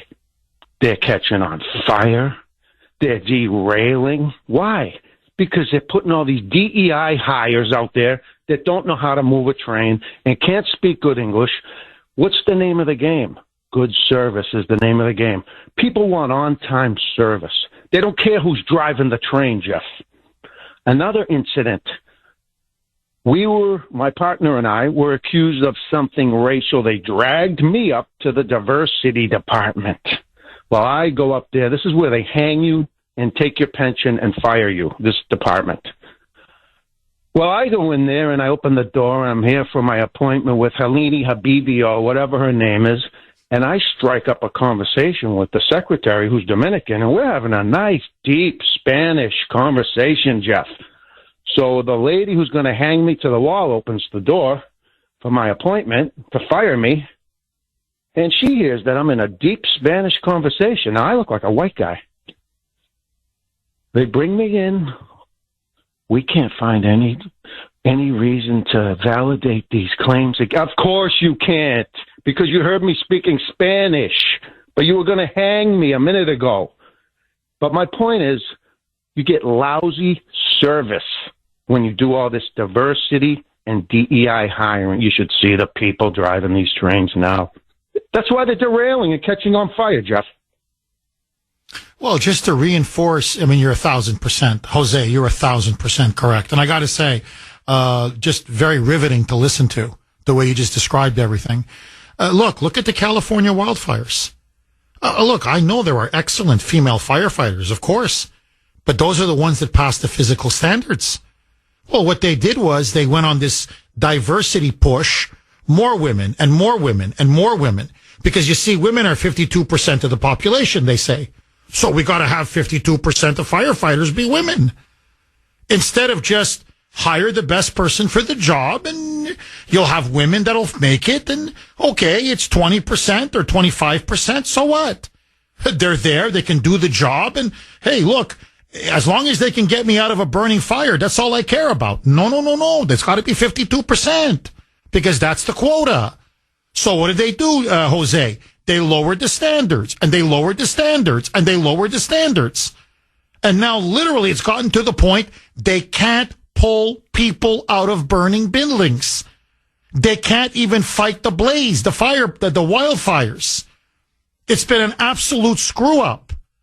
So it goes exactly to what you said. They were already diverse. They were hiring the best people, happened to be black, happened to be Asian, happened to be Puerto Rican, happened to be, whatever your background is. But no, it's got to all be to a quota now.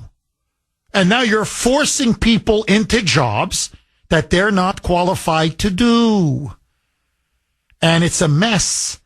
And it's a mess when it comes to firefighters. It's a mess when it comes to police. It's a mess when it comes to our military. It's a mess when it comes to our government. And it's a mess when it comes to our MBTA. I mean, Jose, am I wrong? Final word to you, my friend. Well, when I came on in 1985, Jeff, it was almost, I don't want to say military, but it was a chain of command. You had to be responsible. You have to have your uniform on. You have to look good. You have to be presentable. And I don't know, it's just a mess now. But another point I want to make is the Reverend, the non-Reverend Sharpton. He sounds like he's drunk. He does. He sounds like he's drunk. And my last point, Jeff, when Marco Rubio was sworn in and he spoke Spanish at the end, what a proud moment that was for Latinos in America. Well, he's going to be a great Secretary of State. I'm telling you. Watch. He's going to deliver Greenland for Trump, and he's going to deliver the Panama Canal. Just you watch, Jose. God bless you. Jose, thank you very, very much for that call. I really appreciate it. 617-266-6868. I got to tell you, I mean, Rubio has been killing it. I don't know if you've seen him do these interviews, and he's like, yeah, the Chinese are being allowed to go, their military ships are being allowed to go back and forth in the Panama Canal. You think we're going to sit back and allow that? No way. I'm like, finally, a Secretary of State that puts America first. 9:20 on the great WRKO. Jeff Kuhner, Boston's Bulldozer. 617-266-6868 is the number. Okay, this is from Carl on Messenger, and he makes an absolutely outstanding point. Jeff, if anyone needs an example of how DEI is a failure, look no further than the freak show that was the Biden cabinet. It checked all the boxes and simultaneously created abject failure. Bingo. Bingo. You name it, they had it. You want transgenders? I'm serious. Transgenders had them. Bisexuals had them. Non-binary had them. It doesn't, gay, lesbian, every ethnic group under the sun. They had it all. And look, again, it's nothing to do with their skin color or sexual orientation. You're not hiring the best people for the job. You're checking boxes. And that's why planes are falling out of the sky. That's why you withdraw from Afghanistan, the military, you withdraw before the civilians. Like, who the hell does that? You have Mayorkas going on about, we want an open border. Please come and invade our country. What? You can go department by department by department. So, Rachel Levine, there she was. Horrible at her job, or his job, whatever. But there it is. Had the wig and the lipstick. It's a man. It's a man with a wig and a lipstick. Good. Okay, bravo. Bravo. But the healthcare sucks. But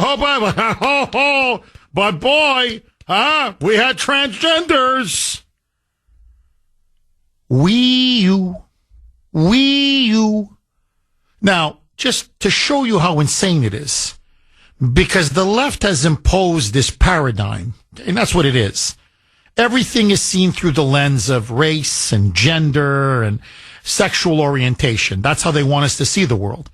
Well, no. What if we said, no, you got to hire by Catholics, by religion, say Catholics? What if I said, no, really? Well, they're the biggest, largest religious denomination in the country now. And so I'm just going to make up a figure. Every second job has to be a Catholic. What would you say? What would you say? You would say, oh, you're insane.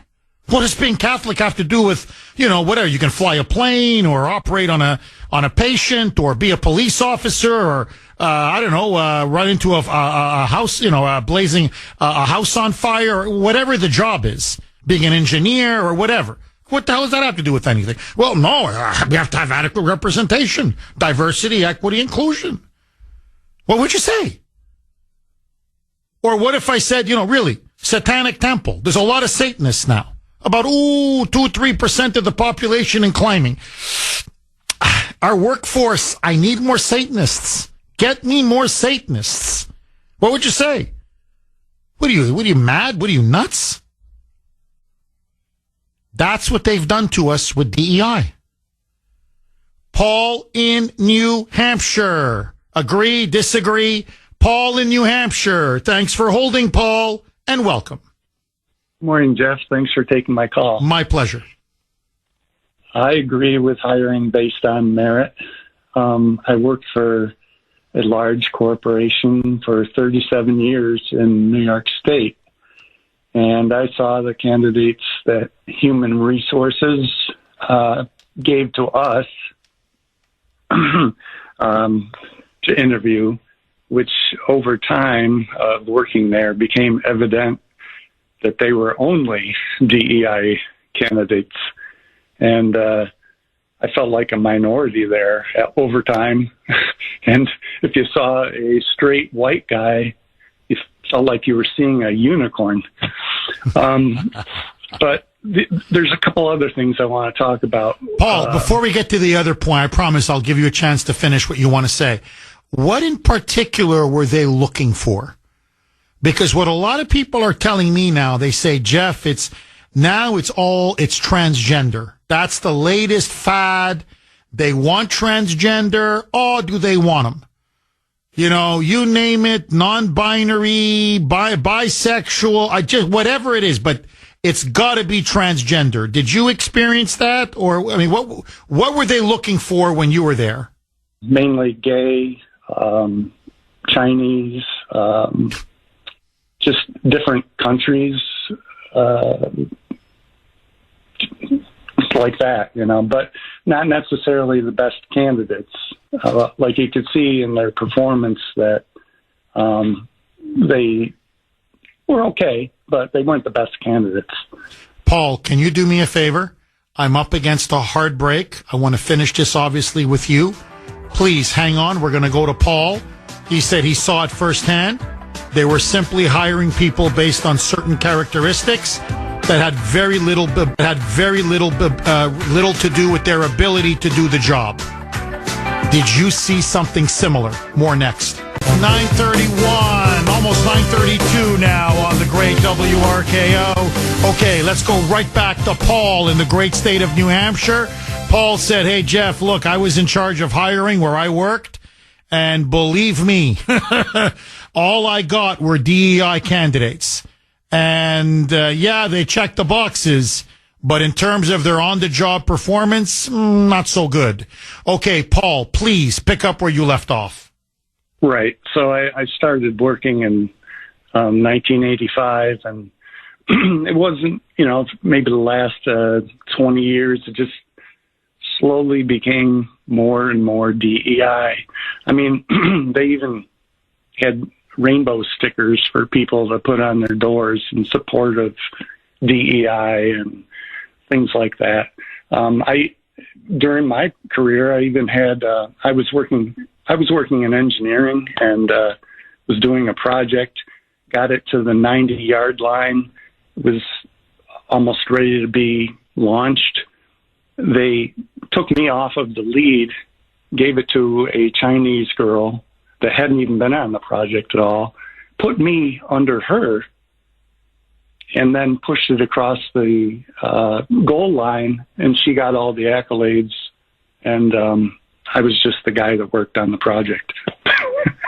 So I've seen it, I've felt it. Incredible. And it's bad. But Paul, how did she do after that? Did she last at the company, or did they realize they just hired an absolute mediocrity?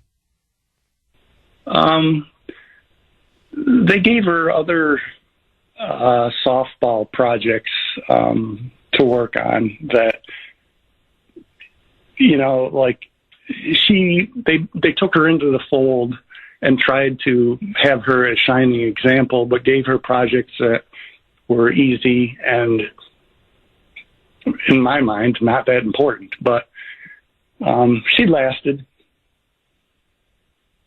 I mean, to me, what a misallocation of resources. Yeah. I mean, think about it, you know, to pay someone a salary, benefits, health care, and, you know, basically they're window dressing, or you're having them work on absolutely peripheral stuff, you know, borderline frivolous, irrelevant stuff. You have too many of those kinds of hires, Paul. You're going to go bankrupt as a company. Am I wrong? you're not wrong. And I saw other projects that people would work on, and I'm like, that's not going to work. And then they spend all the resources to try to prove that it's going to work, and it fails. And it's like, why are you doing that? But the other two things I wanted to talk about were merit-based in education as well, and also merit-based on helping the brightest kids. Because, let me explain, as far as education, I think they need to bring back the standards we used to have. The Wall Street Journal just wrote about the standards dropping a few months ago, and some schools don't even do SATs anymore. So if you want to hire people based on merit, you better be teaching them based on merit. The other third thing I want to say is that I feel there's a great untapped resource of bright kids out there that happen to come from low-income families. Myself, for example, I was in New York State. I passed all my regents with 100. 3 out of 4 were 100, and I got a 99 on the fourth one. I was in honors. I graduated 10th in my class of 200. I went to a community college because I couldn't afford to go to a university. Then, after I got out of there, I went to a university and got a bachelor's in mechanical engineering, and then got a job. I wanted to get my master's, but I got a job, worked to pay off the loans. And I feel that, when Biden talks about paying off kids' student loans, no, it's not a blanket thing. What we should be doing, I feel, is finding out who these bright kids are that need some help, and help them, because I feel there's an untapped no question. Resource. Oh, listen, Paul, this is an absolutely dynamite call, because this is something I have been arguing for, and discussing and debating with people for 35 years. And I so agree with you. I am in favor of scholarships, grants, assistance based on income, not race, not gender, income.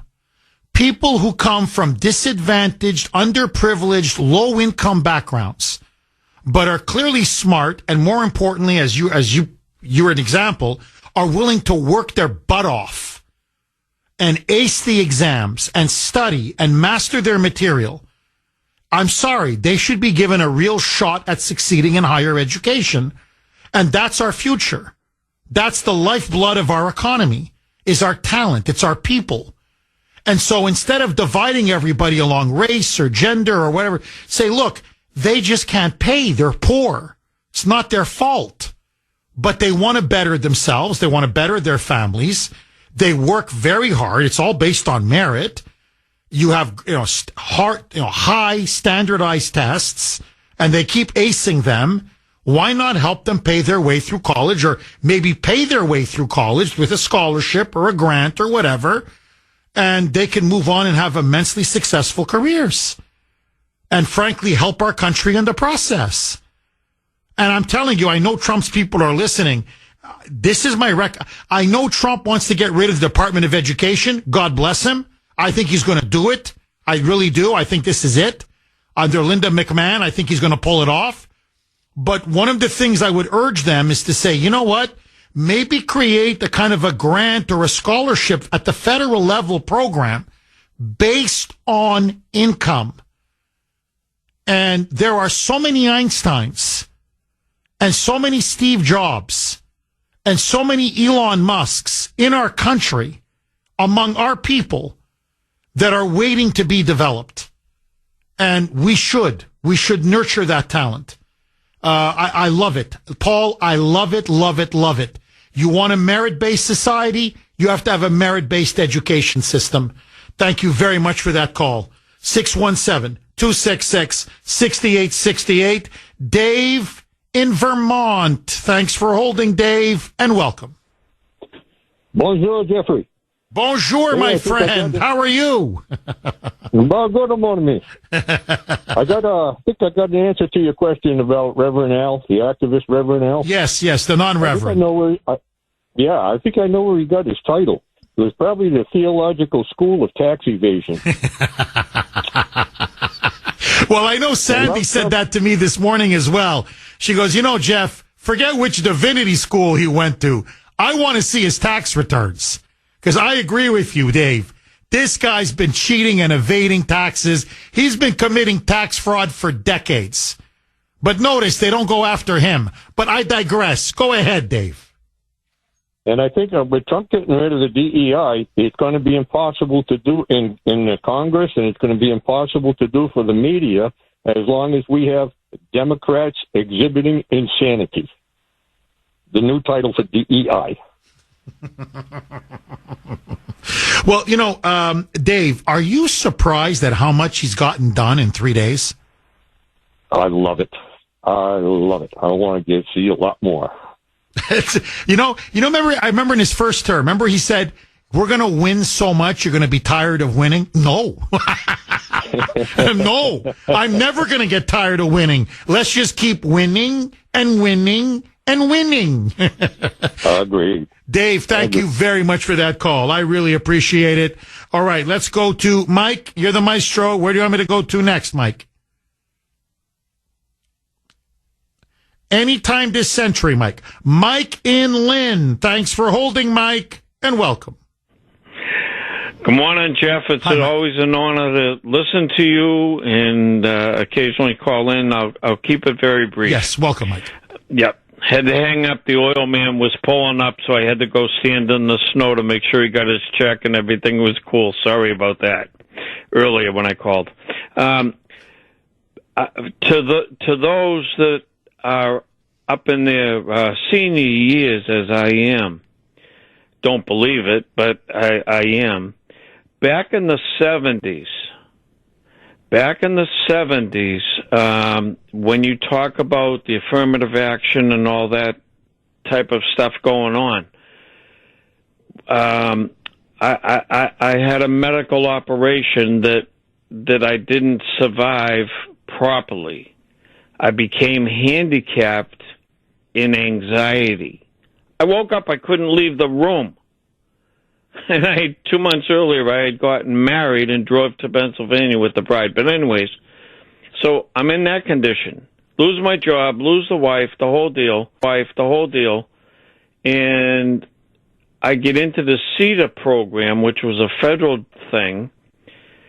I immediately put out all these job applications, like shotgunned them, not one and wait for an answer 5 years later. Put out all the ones I could. The one I'm going to focus on is... Mike, can you do me a favor? I'm up against a hard break. Please hang on. I want you to finish your story. So here's Mike, temporarily disabled, debilitated. He needs a job. He sends out applications, and we'll be back. More next. 9:49 on the great WRKO. Jeff Kuhner, liberalism's worst nightmare, baby. Okay, let's go right back to Mike and Lynn. Mike, it was one of your darkest periods in your life. You needed to get a job. You needed to get a job fast. You sent out a lot of applications. Please pick up where you left off. Jeff, thank you. Jeff, what I did, one of those things, regular private companies as well as public applications I was doing. One of them was in the civil service, police, fire, corrections officers, etc. Back then, people don't. Many of your audience are spread across the ages and so forth. Things, but we didn't have welfare. We a lot of us didn't have TV sets or all kinds of things. But back to the employment thing, the fire department kept. You take the test, and then they'd want to redo it again because apparently there were complaints from the other side or from somebody that it wasn't fair or equal to everybody that should have been able to score higher. So, was I a person that was affected? I still have my scorecards from the police and the fire. And a lot of them people were some of my best friends, playing ball and all that. And why aren't you coming to the police department? Why can't you? Well, I got this condition. I can't get out of the house. Never mind go to take the test or that. But nobody seems to know why. The doctors and stuff, it was like a brand new, it was like PTSD. The anesthesia they gave me in the operation damaged the amygdala gland in the brain. Ugh. In other words, the anxiety level that it can go up to is unlimited. And if you can imagine what that's like, and then living alone and not having a job, but anyways, that's what. Eventually, I got in the New England telephone, and eventually I ended up meeting up with the best doctor at Mass General. World-renowned, 3-year wait, but they got me in 2 weeks. He tweaked all these different drugs, and here I am traveling all over the place at the time. Now he's down in Florida. David Sheehan. Somebody look him up. David V as in Victor. I don't know what his middle name is.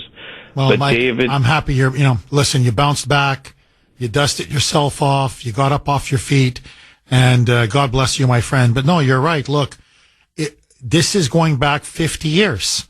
How many people were systematically discriminated against and denied jobs that they were qualified for?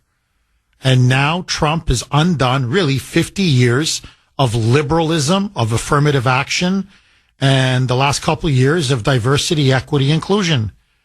Again, and we're only on the third day. My prediction, I said, this is going to be the best presidency of my entire life. So far, he's living up to it. Mike, thank you very, very much for that call. I appreciate it. Steve in Groveland. Thanks for holding, Steve, and welcome. Yes, how are you doing? Good. How are you, Steve? Not bad at all. When I hear about Sharpton, I think of one line I heard, and it's like, it goes, Sharpton is a man who doesn't want to face now or the future. He just wants to face backwards. And that's him in a T. And as far as DEI and affirmative action goes, if it's so great, why don't we just apply it to the rules of the road and see who gets through the intersections first? I think that'll work out just fine. That's a very good point, Steve. That's a very, very good point. No, look, Sharpton, this goes back to the late 80s, early 90s, when he literally incited a riot. Sharpton's been, people forget this. He's a Jew hater. I mean, he's a racist. I mean, he can, what he said about whites and white people. The guy's a stone cold racist. He's also a stone cold Jew hater. He's an anti-Semite. And he incited a riot against Jews in New York. Everywhere this guy goes, he's a race arsonist. He just spreads poison wherever he goes. And that's why, look, I agree with the audience. He's going to yell and scream and bark and howl all he wants. I think he's finished. He's washed up. He's another one that Trump has broken. And honestly, it couldn't have happened to a worse guy. Thank you very much for that call, Steve. Rick in Quincy. Rick, I hate to do this to you. 1 minute left. Go. Jeff, it's going to be real quick, and we're going to get to the heart of the matter. DEI, who pushed it? Well, I'll tell you, 3 large corporations who only 2 countries control more money. Yes, it's, those 2 countries are China and America. And who are these companies that push DEI? BlackRock, Vanguard, and State Street. And let's break up all these monopolies because they have a stranglehold that's killing all of us. Thank you, Jeffrey. Oh, drop the mic. You nailed it. You absolutely nailed it. And of course, they were enabled by Obama and by Biden and by the Democratic Party, with these spineless Republicans offering no opposition whatsoever. And so, again, Trump has done in a matter of days what Mitt Romney and Mitch McConnell, I could run down the whole list, weren't able to do for decades. So DEI is dead and buried, and I'm with you. It's time to break up these big monopolies once and for all. Bye-bye.